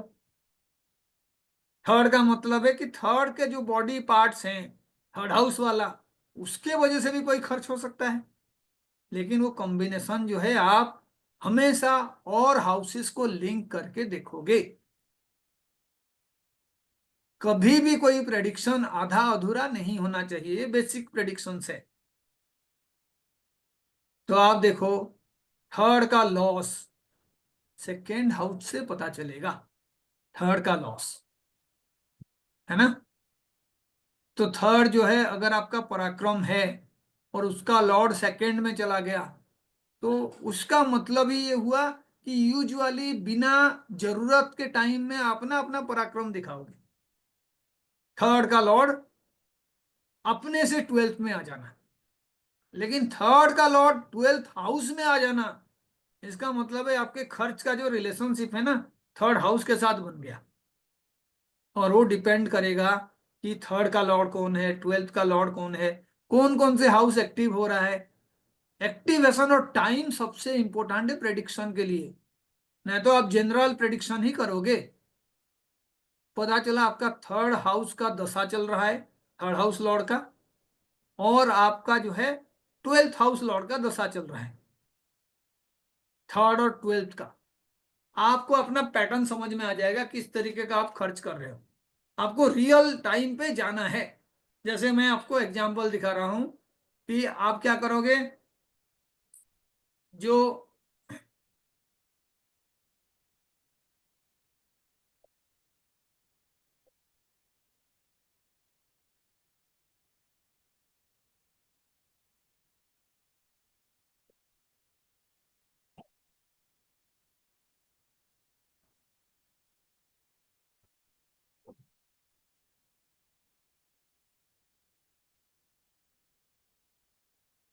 एक ये आप देखिए, मैंने जो है 2019 में घर खरीदा, तो मैंने खर्च किया, सब्सटेंशियल अमाउंट खर्च किया। आप मुझे पहले बताओ कि उसमें कौन कौन से हाउस का लिंक हो सकता है, खर्च करने का काम है, कौन कौन से हाउस का लिंक हो सकता है? 2019 में मैंने खर्च किया, बता रहा हूँ। फोर्थ तो आप हाउस पहले एंड ट्वेल्थ बताइए। House sir. Fourth house, 11th, 4th house and 12th house. अब हम इसको चेक करेंगे कि आप जो आंसर कर रहे हो उसके पीछे लॉजिक क्या है। अब देखिए, मैं इसी चीज को शो कर रहा हूँ। 2019 जून में मैं बहुत बड़ा अमाउंट जो है पे किया। 2019 जून में कौन कौन आ रहे हैं, देख के जुपिटर, बताइए। Venus, Jupiter, Jupiter Venus, Jupiter Jupiter Venus. Venus, Jupiter Venus, ठीक है। अब इसी चीज को समझने के लिए अब हाउस पे जाओ, जुपिटर विनस और जुपिटर विनस, ठीक है। अब बताओ मुझे, जुपिटर और विनस जो कॉम्बिनेशन है, क्या चार्ट में देख पा रहे हो आप?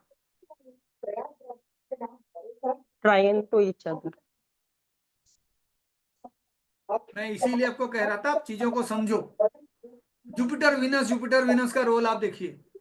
आप देखिए, जो आपका 4th हाउस है ना। कौन है पीछे इतना बात कर रहा है, who is that?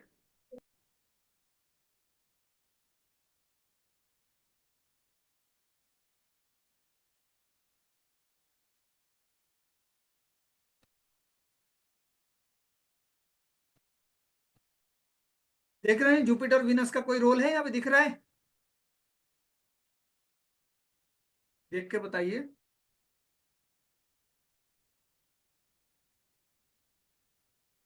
Fourth house, Jupiter and Venus all are in trine.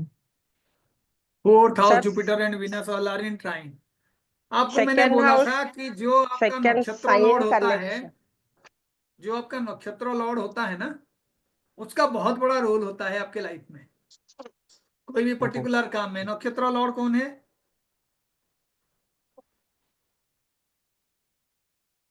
Venus का जुपिटर स्टार। पता नहीं सर। ठीक है, उसके लिए भी मैंने बता दिया आपको, मैंने स्कीम दिखाया था पहले, अगर आपको याद होगा। जुपिटर विनस है ना। हाँ सर, हाँ सर।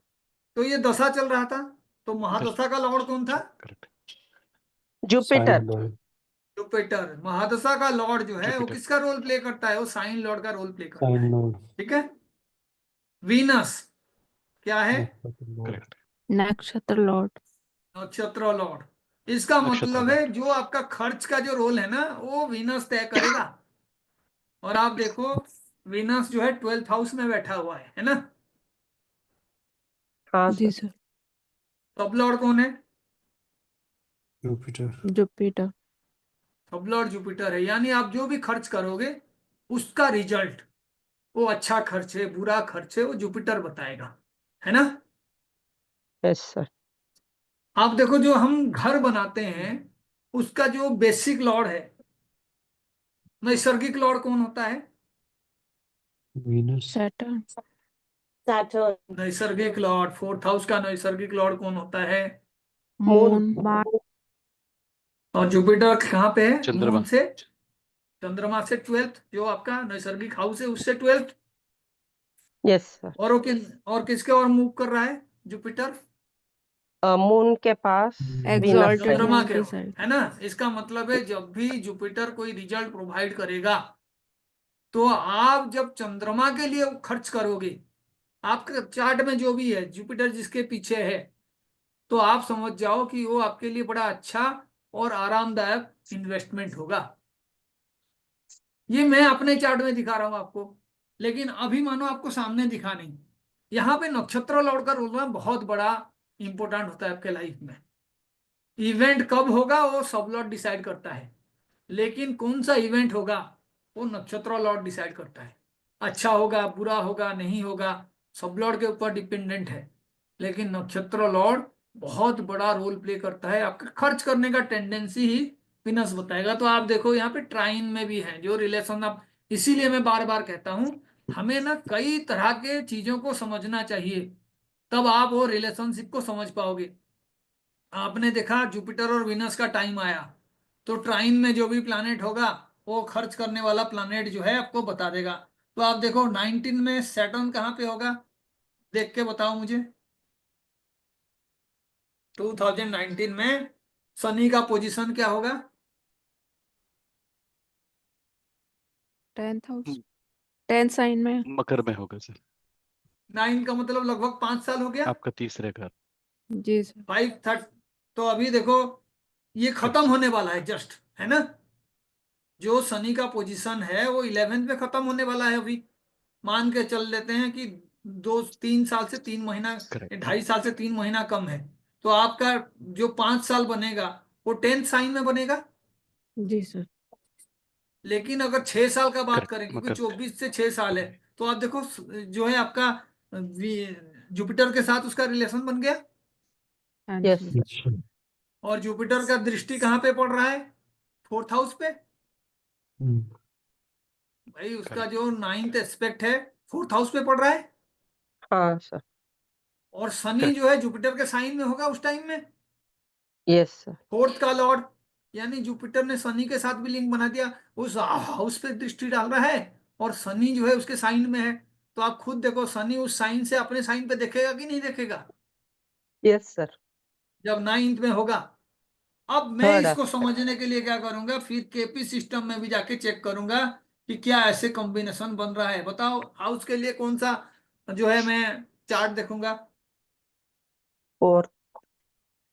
4th। 4th and कौन 11th सर। बनाएगा हाउस? जुप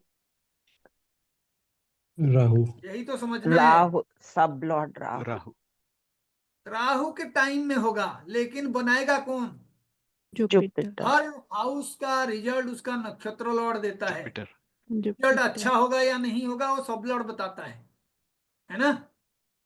जुपिटर रिजल्ट देगा और राहु क्या करेक्ट करेगा, सर। वो रिजल्ट अच्छा है या नहीं। तो क्वालिटी आप चार्ट में बताएगा। जाओ, आप चार्ट में जाके देखो। अगर आप मानो केपी सिस्टम देख रहे हो तो केपी का चार्ट ही यूज करो। तो आप बताओ जुपिटर अगर आपको प्रोवाइड कर रहा है और राहु जो है उस हाउस को देख रहा है, 4th हाउस को देख रहा है, छठे वाला साइन में है ना? तो आप जो देख रहे हो घर का भी तो लॉर्ड जुपिटर ही बन गया। Right sir. मैं जो 4th हाउस को देख रहा हूं, सिंपल है। आपको कुछ नहीं करना है, आपको पहले ना जो रिजल्ट है उसको देखना है कि हाँ जी 4th हाउस का रिजल्ट कौन देगा? जुपिटर देगा। तो आपने देखा जुपिटर के दशा में कोई घर खरीदना चाहता है, तो आपका 4th हाउस का लॉर्ड कौन बनेगा? जुपिटर। या तो 4th हाउस के ऊपर दृष्टि होगा उसका,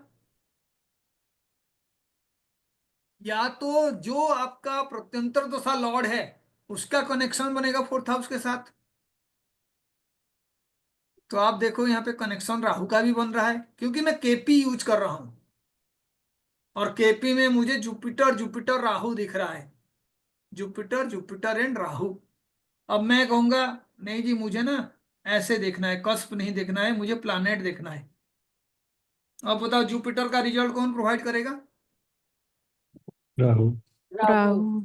हाउस अगर जुपिटर बना रहा है और जुपिटर का रिजल्ट राहु प्रोवाइड कर रहा है, तो इसका मतलब है कि जुपिटर राहु का कॉम्बिनेशन अगर बन जाए तो मेरा घर खरीदने का काम हो जाएगा, 4th हाउस का लिंक। लेकिन मैं कहाँ पे देख रहा हूं इसको? I am watching the result in the KP chart. तो मैं ऐसे नहीं करूंगा कि केपी चार्ट जो आके D1 में देखूंगा और फिर आके केपी में स्टडी करूंगा। Are you getting it? Yes. आपको चीजों को समझना है। जैसे वैदिक में देखना है, कोई घर खरीद रहा है वैदिक चार्ट में देखना है। अब बताओ 4th हाउस का रिजल्ट कौन प्रोवाइड करेगा वैदिक चार्ट में? सैटर्न। शनि। सैटर्न जो है उसका स्वामी है। लेकिन 4th हाउस को एक्टिवेट करने वाले प्लैनेट कौन कौन से हैं? जुपिटर। Jupiter, Shani, Venus. क्योंकि उनका जो है एक्चुअल में एस्पेक्ट पड़ रहा है, वैदिक है Expect ये। for वीनस पे बाद में आएंगे, BNN में आएंगे, ठीक है ना? जुपिटर और वीनस, जुपिटर और जो आपका सैटर्न है वो 4th हाउस को एक्टिव कर सकते हैं। कब एक्टिव करेंगे? उनकी दशा उनके में। अपनी दशा। दशा अंतर्दशा में। जब भी उनका गोचर और दशा अंतर्दशा एक्टिवेट करने का कंडीशंस क्रिएट करेगा तब करेंगे। तो अब हमने देखा कि 4th हाउस का पॉसिबिलिटी तभी बनता है जब आप उसके लिए खर्च करोगे। बहुत बड़ा चीज के लिए खर्च का रोल है। अभी तक आपने सिर्फ एक्टिवेट करने वाला बात कर रहे हो, लेकिन मैटेरियलाइज कौन करेगा? या तो आप खर्च कर रहे हो, नहीं तो आपके लिए कोई और खर्च कर रहा है। यही तो होता है। Yes sir. तो यहाँ खर्च के भाव को तो आपने देखा ही नहीं। घर खरीदना गेन है या खर्च है? खर्च। खर्च। खर्च। घर खरीदना गेन है, ठीक है ना? उसके लिए आप खर्च करते हो, एक इन्वेस्टमेंट है वो। लॉन्ग टर्म इन्वेस्टमेंट कहाँ से देखते हैं? 11th 12th। 12th हाउस से देखते हैं। तो आप देखो, एक जगह पे मैंने दिखाया जुपिटर विनस, जुपिटर विनस का दशा था। जुपिटर विनस और जुपिटर विनस। अब बताओ जी, 19 में जुपिटर कहाँ पे होगा? 5 years back। 9th में, 9 साइन में। अपने ही घर पे, है ना? जी सर, तो जी आप सर। देखो, जो 8th का लॉर्ड है वो अपने से 7th में रह रहा है, जी अपने से सर। 7th में। जी और एक्चुअल में नाटाल चार्ट में उसका दृष्टि 4th हाउस में है। और उसी टाइम में शनि का भी कॉम्बिनेशन बन रहा है, शनि और जुपिटर। तो शनि का दृष्टि 4th हाउस में, यानी 4th का लॉर्ड का दृष्टि 4th हाउस में है। और जो एक्चुअल में उसका दृष्टि था, वो प्लैनेट भी गोचर में एक ऐसे हाउस पे आ रहा है जो 4th लॉर्ड के साथ कॉम्बिनेशन बना रहा है। अब उस पे भी अगर आप कैलकुलेशन करोगे तो वीनस का पोजीशन बताएगा कि उस टाइम में आपका जो हुआ, तो वीनस भी कहाँ पे था। बहुत ही आसान है इन चीजों को समझना और बताना। अगर मैं मानो यहाँ पे सिर्फ, अगर आपको ये याद रहेगा, मैं खाली डेट चेंज करके आपको बता रहा हूँ कि how we are going to get that, है ना? इधर हम क्या करेंगे, ओपन कुंडली किए और मैं सिर्फ डेट ही चेंज कर दूंगा। जैसे यहाँ पे मैं गया एडिट पे, एडिट कुंडली, और यहाँ पे मैं जो है इसको समझने के लिए कि उस टाइम में गोचर का क्या कंडीशन था, 19 कर दिया, ठीक है? और ये जून में हुआ है, तो इसीलिए मैं जो है जून का कॉम्बिनेशन ले रहा हूँ, एग्जैक्ट डेट को ले रहा हूँ। और मैं अभी देख रहा हूँ कि इस पे जो है पोजीशंस क्या हो सकता है। ये गोचर के लिए कॉम्बिनेशन है 2019 में, है ना? आज के डेट में जैसे 2 नंबर साइन में है, तो हम पीछे बैक करके उसको देख रहे थे। तो जो जून में, जो जिस दिन में एक्चुअल में शिफ्ट किया था, उस टाइम का ये कॉम्बिनेशन है। तो आप देखो उधर जो है वीनस का पोजीशन देखो, और जो वीनस का स्थिति देखो। Own house. 11th house fourth and का ओन लॉर्ड हाउस। बन रहा है 11th, गेन ऑफ हाउस हो गया। Yes sir. उसके बाद आप जुपिटर का स्थिति देखो। इधर हाउस का गेन को कौन सा हाउस दिखाएगा? वीनस। गेन ऑफ हाउस, जो 4th हाउस का गेन है, सूर्य से मिलेगा। सन। 11th from 4th, sir, sun. और जो हाउस से उसका बेनिफिट आपको देखना है, उसका नेक्स्ट हाउस है वो improvement in the status of home. कहां से देखोगे? Second second field. from sun. तो आप ना कई चीजों को समझ सकते हो कि आप जो है कोई प्रॉपर्टी खरीद रहे हो या कुछ कर रहे हो, उसके लिए कॉम्बिनेशन बना सकते हो। मैं उसको समराइज करता हूँ अभी, ठीक है? ये मैं दिखाने के लिए कि उस टाइम में कौन सा उसका पोजीशन होगा, लेकिन let me summarize the thing. आप कैसे समझोगे इस चीज को? आगे कोई कोई चीज खरीदेगा, आपको पूछेगा, तो how you are going to answer that. 2-3 formula से जब आप देख लोगे, आपको पता चल जाएगा कि हाँ, we are going to get the result. अब पहले तो आप जो है इस तरीके से किसी का चार्ट जो है निकाल लीजिए और कॉम्बिनेशन बनाइए। सबसे पहले तो कोई काम के लिए आप खर्च कर रहे हो, लॉन्ग टर्म इन्वेस्ट कर रहे हो, बड़ा वाला इन्वेस्टमेंट है, तो आप ना पहले 12th लॉर्ड पे फोकस करोगे ही करोगे। क्योंकि आप खर्च करोगे तभी जाके इन्वेस्टमेंट बनेगा, और ये खर्च नहीं है, actually you are spending thing. और स्पेंडिंग और खर्च जो है ना, वो नाम को एक लगता है कि भाई एक इंग्लिश टर्म है एक हिंदी टर्म है, लेकिन खर्च का मतलब यूजुअली जो नष्ट हो जाता है। जब आप कोई अच्छा काम नहीं करोगे तो आपका एनर्जी नष्ट हो जाता है। अब ये रियल सेंस में खर्च है, spending a particular thing for no cause, loss है वो। लेकिन जहां पे आपको गेन होता है ना, फिर वो वहां पे 12th हाउस नहीं है, वो गेन है। एक्चुअली वो 11th का काम कर रहा है, और वो तब होता है जब अच्छे प्लैनेट्स का कॉम्बिनेशन होता है।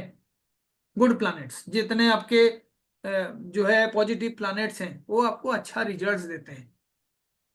राहु सडननेस का कारक है। तो आप पहले तो देख लीजिए कि घर अगर गेन करोगे तो उसमें वीनस का सबसे बड़ा रोल रहेगा। शनि का रोल ऐसा होगा कि शनि जो है उस हाउस के ऊपर दृष्टि डालेगा या उसको एक्टिवेट कराएगा, क्योंकि उस हाउस में कोई भी प्लैनेट नहीं है। जब ऐसे ही हाउस होते हैं तो यूजुअली उसके सामने वाला प्लैनेट या उसके ऊपर जिसका भी दृष्टि संबंध होता है, ऐसे प्लैनेट उसके जो है एक्टिवेशन कराते हैं। तो जुपिटर एक्टिवेट कराएगा, शनि उसको एक्टिवेट कराएगा, क्योंकि they have aspect on those houses. तो आप पहले से टारगेट किए मुझे जुपिटर के दशा में घर खरीदना है, तो जुपिटर के दशा में वीनस का जब भी आगमन होगा वो घर खरीद सकते हो। लेकिन आपको एक पर्टिकुलर फॉर्मूला में डाउट लगा कि जी मेरा ये फॉर्मूला गलत हो सकता है, तो मैं फिर क्या करूंगा, बीएनएन में भी देखूंगा। बीएनएन साफ बता रहा है चीजों को कि जब भी जुपिटर और वीनस का कॉम्बिनेशन बनेगा, 4th हाउस का एक्टिवेशन ऑटोमेटिक होगा। क्यों होगा? ट्राइन में। क्योंकि ट्राइन में है। अभी मैं एक बार जो है बीएनएन का प्रोग्रेशन भी देख लेता हूं। अब बताइए, जुपिटर का प्रोग्रेशन देखना है मुझे, तो मैं अपना एज को कैलकुलेट करूंगा कि कितने एज में ये चीज हो रहा है। तो 77 का बर्थ है, नवंबर 2000 तक 23 साल पूरा हो जाएगा, और 2019 में 42 ईयर्स पूरा हो जाएगा, इजंट इट? Yes, sir.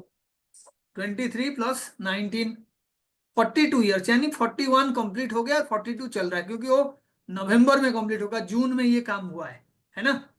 अब आप कैलकुलेट करके बताओ जुपिटर कहाँ पे है, 42 ईयर्स में कहाँ पे रहेगा, बताइए।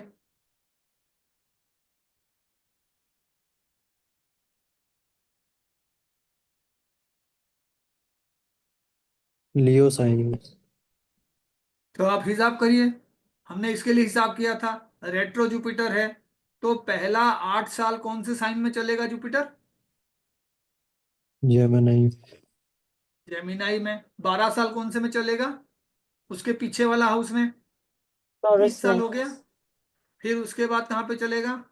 Cancer में, 32 तक कैंसर में चलेगा, और 44 तक कहाँ पे चलेगा? Leo में, लियो में। तो इसका मतलब है कि 42 जो एज है उस पे भी मेजर प्रोग्रेशन लियो पे होगा, इजंट इट? yes, वहां से 4th हाउस के साथ इसका क्या लिंक हो गया, स्ट्रॉन्ग लिंक हो गया, 1/7 वाला। yes, sir. और 42 का जो माइनर ट्रांजिशन है उसको देखो आप, माइनर प्रोग्रेशन। जेमिनी साइन में ही होगा तो जुपिटर पे। आ गया ना? यानी आपने 32 से काउंटिंग शुरू कर दिया, 33 से, तो एंड कहां पे होगा? 44 वाला जो एंड है आपका, वो देखो, वो मार्स जिस साइन में है वहां पे होगा जब काउंट करोगे तो। 43 से 44, उससे पहले वाला जो साइन है उस पे वो एक्टिवेशन आ रहा है। अब अगर इसमें हम एक्चुअल में वो नवंबर वाला कैलकुलेशन ले लें, तो जेमिनाई के साथ कॉम्बिनेशन बनेगा, और जेमिनाई वाला भी उसको एक्टिवेट कर रहा है ट्राइन में रह के। यानी मेजर प्रोग्रेशन में जुपिटर जो है 4th हाउस के साथ डायरेक्टली लिंक बना रहा है, और माइनर प्रोग्रेशन में भी वहां से उसका जो है 9th वाला कॉम्बिनेशन बन रहा है। ऐसे ही आप वीनस का भी प्रोग्रेशन को देख सकते हो, अगर आपको एक्चुअल में जानना है कि वो किस तरीके से मूव कर रहा है। लेकिन मेजर प्रोग्रेशन का मतलब है लाइफ में कोई अचीवमेंट वगैरह आप कर रहे हो तो आपका पर्टिकुलर हाउस जो है जुपिटर के थ्रू एक्टिवेट होना चाहिए। अब जुपिटर मून का कॉम्बिनेशन आ गया, मानो जैसे मानो हमने 44 ईयर के लिए कैलकुलेट किया तो 42 से 43 जो है जेमिनाई साइन में होगा, 43 से 44 जो है वो दूसरे साइन में होगा, और वो 43 वाला एज है 42 प्लस मून के साथ कॉम्बिनेशन बन रहा है। वो फाइनेंशियल गेन को भी दिखा सकता है और कोई आपका फाइनेंशियल लॉस को भी दिखा सकता है। बीएनएन में चंद्रमा लॉस का भी कारक है, चीटिंग का कारक है। तो उससे पहले जब मैं 2018 में मैंने एडवांस दिया था घर के लिए तो एक जगह पे चीटिंग वाला जो है सीरियस माहौल बना था, but finally I got back my money. और जो आपका ब्रोकर था उसने मुझे प्रॉमिस किया था मैं 50,000 आपको वापस करूंगा करके, लेकिन वो पूरा अमाउंट वापस नहीं किया। तो ये सारे जो चीजें हैं ना, ये आप एक्चुअल में कोई भी प्रोग्रेशन में बार बार जब आप उसको यूज करोगे आपको एक्टिवेशन समझ में आ जाएगा। जुपिटर जिस भी हाउस में प्रोग्रेस करेगा या उस हाउस के साथ उसका स्ट्रॉन्ग रिलेशन बनेगा, उस हाउस से रिलेटेड कोई ना कोई रिजल्ट वो आपको प्रोवाइड करेगा। तो आपको उस हाउस को एक्टिवेट करने के लिए एक्चुअल में कुछ ना कुछ मेहनत करना पड़ेगा। जैसे मानिए जुपिटर जो है सैटर्न के साथ रिलेशन नहीं बना रहा है लेकिन 10th हाउस में आ गया, बहुत ज्यादा चांसेस है कि आपको किसी ना किसी नया जॉब या बिजनेस शुरू करने का अपॉर्चुनिटी मिलेगा। लेकिन तब अगर सैटर्न भी आ गया वहां पे ना, जो जॉब का प्राइमरी कारक है, या उससे 5th में आ गया, ट्राइनल रिलेशनशिप पे आ गया, तो आप समझ जाओ कि आपका जॉब जैसे भी हो होगा। और उस पे जाके बर्थ टाइम करेक्शन करके हम जो 1 महीना 1.5 महीना का कैलकुलेशन एरर होता है उसको हम निकालते हैं। अब बताइए, मैं कहूंगा कि मुझे जो है इसी 1 महीने में बहुत ज्यादा फाइनेंशियल गेन हुआ है, तो आप कैसे देखोगे इसको, इसी चार्ट से फाइनेंशियल गेन वाला बात? You can say Venus sir, Mercury is Venus Jupiter. कौन से हाउस में जुपिटर को आना चाहिए ये मैं पूछ रहा हूँ। अब वो 11th विनस मरकरी मत करो, बीएनएन पूछ रहा हूं मैं, कौन सा हाउस एक्टिवेट होगा तो आपको जो है फाइनेंशियल बेनिफिट मिलेगा। 11th house, sir. तो आप देखिए 48th ईयर वाला बात मैं कर रहा हूँ। पहले तो आपको ये समझना होगा क्योंकि जब तक भी आपको ऐसे ही पूछेगा सर अगले साल क्या होगा तो आप कैलकुलेट करोगे 48th ईयर। अभी हमने कैलकुलेट किया, तो आप बताओ 48th ईयर में जुपिटर कहाँ पे पहुंचेगा? वर्ग 11th हाउस में। 48th ईयर में जो 11th हाउस है, राहु का जो कॉम्बिनेशन है उसी को एक्टिवेट करेगा ना। सिर्फ कहाँ पहुंचेगा कह रहा हूं। अभी वो बीएनएन में क्या करते हैं, 1 नंबर घर को लगन लेते हैं, जुपिटर से फिर कैलकुलेट करते हैं। जुपिटर से वो 4th है, जुपिटर से जो प्रोग्रेशन हम देख रहे हैं वो जुपिटर से 4th है। इसीलिए मैं कह रहा हूं पहले आप सिस्टम को समझ जाइए। आप देखोगे बीएनएन का कोई भी एडवर्टाइजमेंट, कोई भी आपका क्लास चल रहा है उसमें वो कोई बता रहा है कि कालपुरुष कुंडली को कुंडली के हिसाब से लिया जाता है बीएनएन में। कोई कहेगा जुपिटर का प्रोग्रेशन के टाइम में आपको जुपिटर जो नेटाल चार्ट में है उस हाउस को फर्स्ट हाउस लेना है। आपको सब देखना नहीं है, आपको सिर्फ देखना है जुपिटर आपके चार्ट में कहाँ पे प्रोग्रेस कर रहा है। तो आप देखो जुपिटर जो है 48th ईयर में मेजर प्रोग्रेशन उसका राहु के साथ होगा, ठीक है।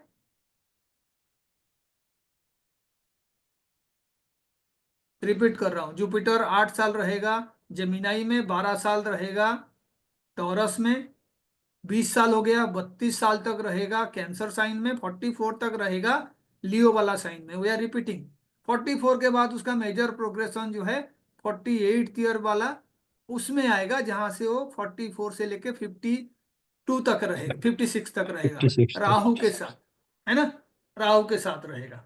अब उसको हमने देख लिया मेजर प्रोग्रेशन के लिए, अब माइनर प्रोग्रेशन बताओ। वहीं से कैपिटल स्टार्ट हुआ तो हाँ तो वहीं से स्टार्ट होगा, लेकिन कहाँ पे होगा? 48th ईयर में आपको फाइनेंशियल गेन हो रहा है। कैप्रिकॉर्न में।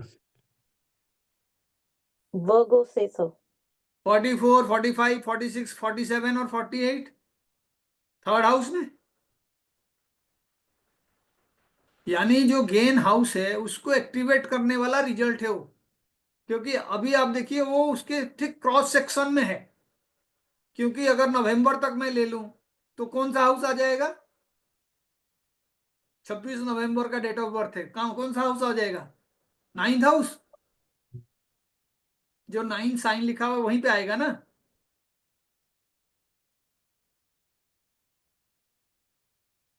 44 में आपका राहु के साथ रहा, 45 नंबर एज में कहाँ पे रहेगा? Venus के साथ, 46 में, Sun और Mercury के साथ, 47 में।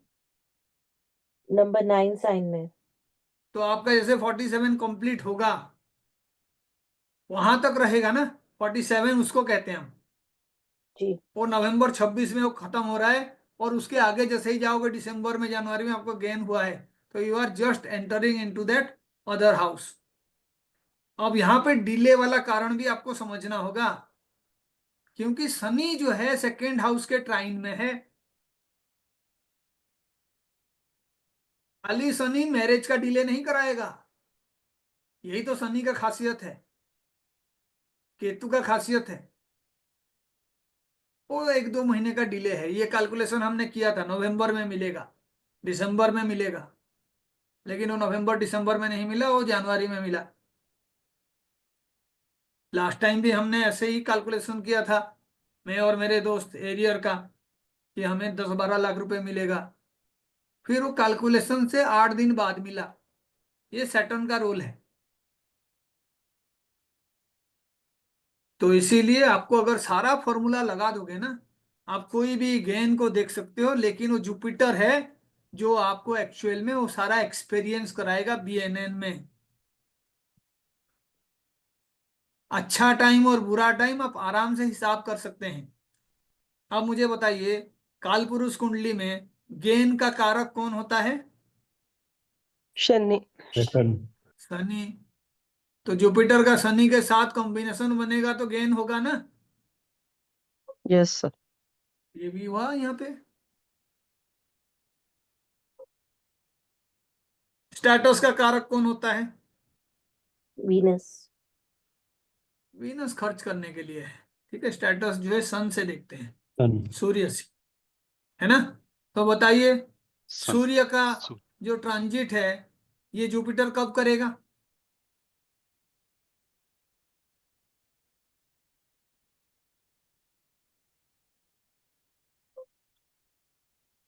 बताओ बताओ, बढ़िया है। अभी तो कैलकुलेट किए, याद जितना रखोगे उतना अच्छा होगा आपके लिए। 48th ईयर में 10 नंबर में आया, 49 में 11 नंबर में आएगा, 50 में 12 नंबर में आएगा, 51 में कहाँ पे आएगा? 1 नंबर में। 1 नंबर जो है आपका वो सूर्य का कारक बने, प्रतिष्ठा का कारक बने। काल पुरुष कुंडली में 1 नंबर जो है आपका प्रतिष्ठा को बताएगा।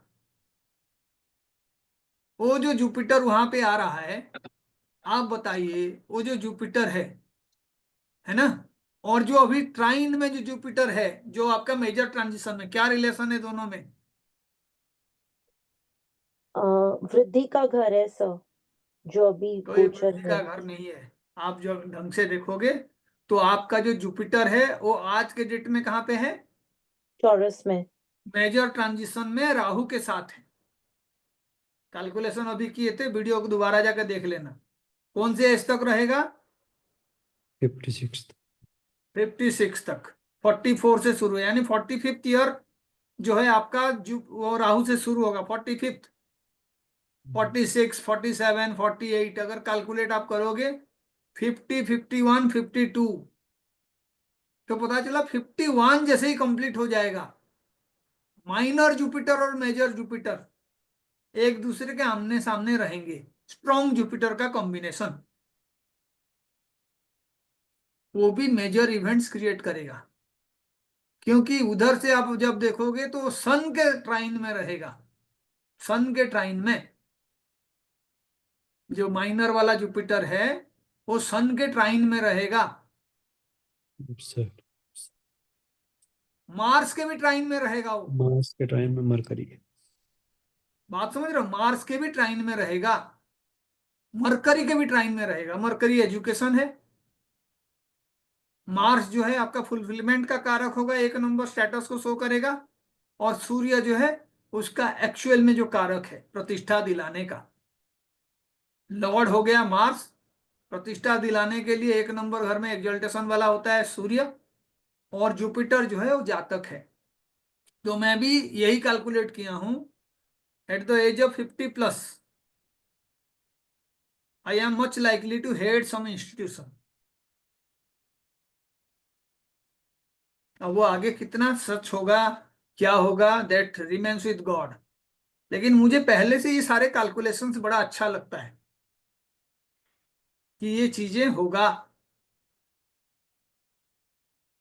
4th हाउस जो रियल है आपका, 4th हाउस वो आपका चंद्रमा से देखा जाता है ना, मून से, क्योंकि काल पुरुष कुंडली में मून होगा 4th हाउस का लॉर्ड। अब जब भी आपका जुपिटर से ट्राइन में वो वाला कॉम्बिनेशन बनेगा चंद्रमा का, तो आप जो है घर खरीद सकते हो। Are you getting it? Yes sir. 4th का लॉर्ड चंद्रमा है, काल पुरुष कुंडली से यही तो समझना है आपको।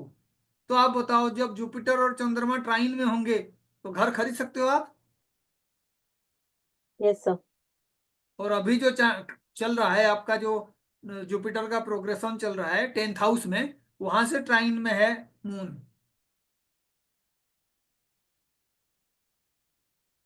तो ये पॉसिबिलिटीज जो है फुलफिल करने के लिए हम प्लान भी कर रहे हैं, और हम जानते हैं कि इस तरीके का चीजें हो सकता है, मच लाइकलीहुड इज देयर।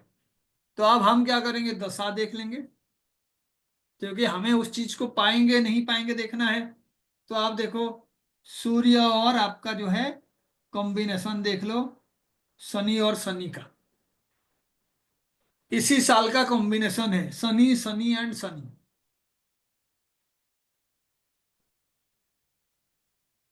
हम लोग 26 से पहले देखेंगे तो सैटर्न जो है 4 चीजों को एक्टिवेट कर रहा है ना, सैटर्न। अब आप देखो घर के लिए इस कॉम्बिनेशन को देखो, और फिर आप बताओ कि क्या ये पॉसिबल है सैटर्न के दशा, अंतरदशा, प्रत्यंतर दशा में टू बाय हाउस और बाय व्हीकल। बताओ देख के।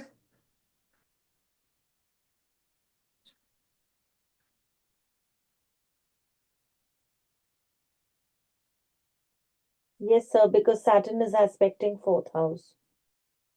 Saturn is expecting 4th house, और जो सैटर्न है 4th हाउस को अगर एस्पेक्ट कर रहा है, तो अल्टीमेटली आप वो व्हीकल वगैरह को देख रहे हो, तो आप जो ट्रांजिशन है 4th हाउस का एक्टिवेशन को देखोगे ना, कौन एक्टिवेट करेगा 4th हाउस को? Saturn. अब यहां पे आपको ही समझना है कि आप अगर कालपुरुष कुंडली को लोगे तो 4th हाउस जो है एक्टिवेट होने का मतलब है कि जुपिटर उसके साथ ट्राइनल रिलेशनशिप बनाए।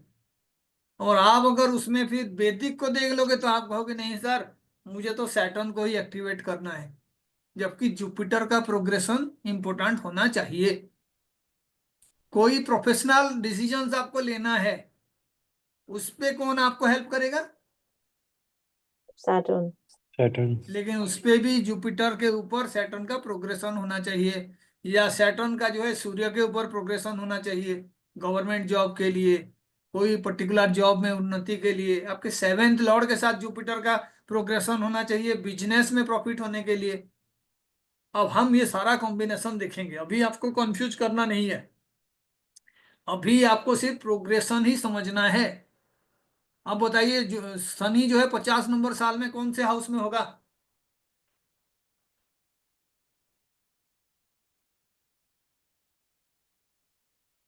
11th house. तो अभी शनि कितना साल रहेगा, ये 5th जो साइन लिखा है उतने उस हाउस में, मेजर प्रोग्रेशन। बहुत सिंपल है, 30 साल का टेन्योर होता है, 6 डिग्री लिखा हुआ है, 24 साल रहेगा, ठीक है। 30 साल के लिए शनि एक ही राशि में रहता है, तो मेजर प्रोग्रेशन में 24 साल तक शनि जो है 5 नंबर साइन में रहेगा। उसके बाद कहाँ पे रहेगा? Up to 54। 6 number में। बिल्कुल। ठीक है, अब आप समझो बातों को। सेम हाउस पे जुपिटर भी रहेगा अप टू 56 54। बहुत ही अच्छा कॉम्बिनेशन है शनि और जुपिटर का कॉम्बिनेशन। मेजर प्रोग्रेशन में दोनों साथ साथ रह रहे हैं, ठीक है।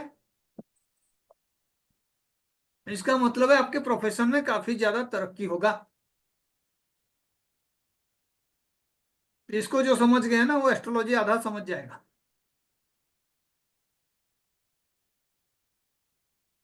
शनि और जुपिटर का कॉम्बिनेशन। जुपिटर नेटिव है और शनि क्या है? कर्म है। हाँ, कर्म कार्य। कौन से हाउस को एक्टिवेट करेंगे? दोनों एक साथ हैं, कौन से हाउस को एक्टिवेट करेंगे? 11th। अरे वहां से फिफ्थ काउंट करो ना। शनि और जुपिटर साथ में हैं, वहां से ट्राइन में जो जो हाउस होंगे उनको एक्टिवेट करेंगे। काल पुरुष कुंडली में कौन कौन से हाउस को एक्टिवेट करेंगे?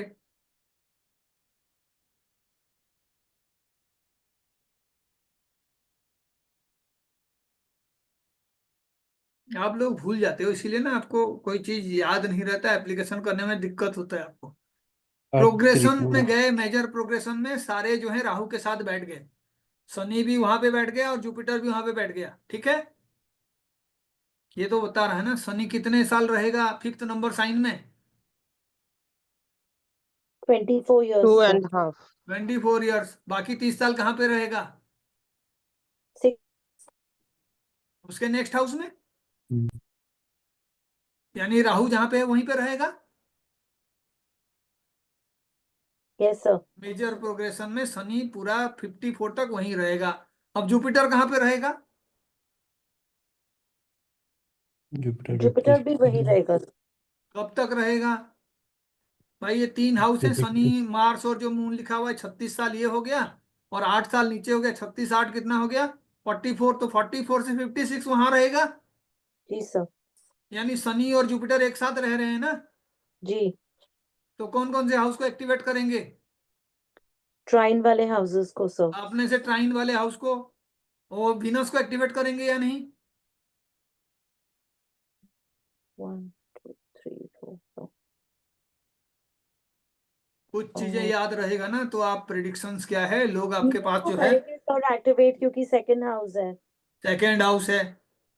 सेवेंथ हाउस कौन सा है? अ, जहाँ फिफ्थ नंबर 12 हाउस। लिखा हुआ है। ठीक है, आपने राहु को एक्टिवेट करा दिया, शनि को एक्टिवेट कर दिया, जुपिटर को एक्टिवेट कर दिया। उसके बाद जो है आप कालपुरुष कुंडली में 10th हाउस को एक्टिवेट कर दिया। उसके बाद कालपुरुष कुंडली में आपने कौन से हाउस को एक्टिवेट कर दिया? सेकेंड हाउस को एक्टिवेट कर दिया। सेकंड। अर्थ और त्रिकोण। क्या चाहिए आपको? So that means God has planned a lot of opportunity for the native. अब आपको ये पता है तो आप कुछ कर्म तो करोगे ना। शनि का मतलब कर्म है, शनि का मतलब डिले भी है। तो जहां प्लानिंग हो रहा है, ट्रांजिट में आप देख लोगे 10th वाला साइन में जुपिटर, आपको वो वाला गेन मिलेगा। Gain in the job, gain financially, and gain in the personality. Rahu है, राहु दुख का भी कारक है बीएनएन में। तो आप प्लान कर रहे हो लेकिन प्लान के हिसाब से रिजल्ट नहीं होगा, तो आप राहु का रेमेडीज करोगे। किसका मंत्र करना है? महानील सरस्वती माँ का मंत्र करना है। राहु को ठीक करना है, भैरव बाबा का पूजा करना है। केतु को ठीक करना है, गणेश जी का पूजा करना है। स्पिरिचुअलिज्म में बिलीव करना है। राहु के लिए और बहुत सारे रेमेडीज हैं। जिसका रिजल्ट आपको पाना है, उस हाउस को आप कालपुरुष कुंडली से देखना शुरू कर दो, और देखो आपका सैटर्न और जुपिटर किसको एक्टिवेट कर रहे हैं। अगर आपका सैटर्न का एनर्जी क्लीन है, जुपिटर का एनर्जी क्लीन है, तो आप ना हर साल का प्लानिंग कर सकते हो। बिजनेस में कैसे इंप्रूवमेंट होगा, उसको नुकसान पहुंचाने वाले, डिले करने वाले प्लानेट कौन है, उन्हीं का रिमेडी करना है। कालपुरुष कुंडली से सारा हिसाब हो जाएगा। मैं कर रहा हूं तो आप भी करो। आप देखो फाइनेंशियली गेन कब आपका हिसाब से हो रहा है, आपका सेकेंड हाउस कब एक्टिवेट हो रहा है, जुपिटर का एस्पेक्ट वहां पे कब आ रहा है, आपके पास्ट में कौन सा ईयर था जहां पे आपने बहुत फाइनेंशियली गेन किए हो। एक बार कैलकुलेट तो करो, स्टार लगा के देखो, खुद का चार्ट पढ़ते रहो। काफी टाइम हो गया, सो आज के लिए क्वेश्चन भी कुछ लेना नहीं है। Just go through the video again and again and try to apply on your own chart. और आपको जो दोस्त वगैरह बोल रहे हैं एस्ट्रोलॉजी सीखने के लिए, या हमारा जो है वीडियो देख के आपको कोई कांटेक्ट कर रहे हैं, तो आप डेफिनेटली हमें बताओ, so that we are going to grow the family. And I must thank Sangeeta ma'am, जो काफ़ी सारे लोगों का जो है इंफॉर्मेशंस और जो है इंटरेस्ट को मुझे कम्युनिकेट कर रहे हैं। So will continue. और आज का जो था, एक्चुअल में मैं 12th हाउस से शुरू किया था, और लास्ट में हम प्रोग्रेशन और ये सारे चीजें देख रहे थे एक्टिवेशन के लिए। So in the next class I will discuss about the progression of Saturn, क्योंकि जुपिटर का हमने बात कर लिए हैं, अब सैटर्न का बात करेंगे। और फिर राहु केतु, मैं सूर्य का और बाकी लोगों का भी जो है ट्रांजिशन के बारे में बात करूंगा, क्योंकि यूजुअली बीएनएन में बहुत सारे मिस इन्फॉर्मेशन भी है और बहुत सारे हाफ कुक्ड इंफॉर्मेशन है, तो हमें इसमें बहुत काम करना है। सो आप लोग भी थोड़ा थोड़ा जो है अपने चार्ट पे बात करिए, देखिए, and will again take our next class in the coming Friday.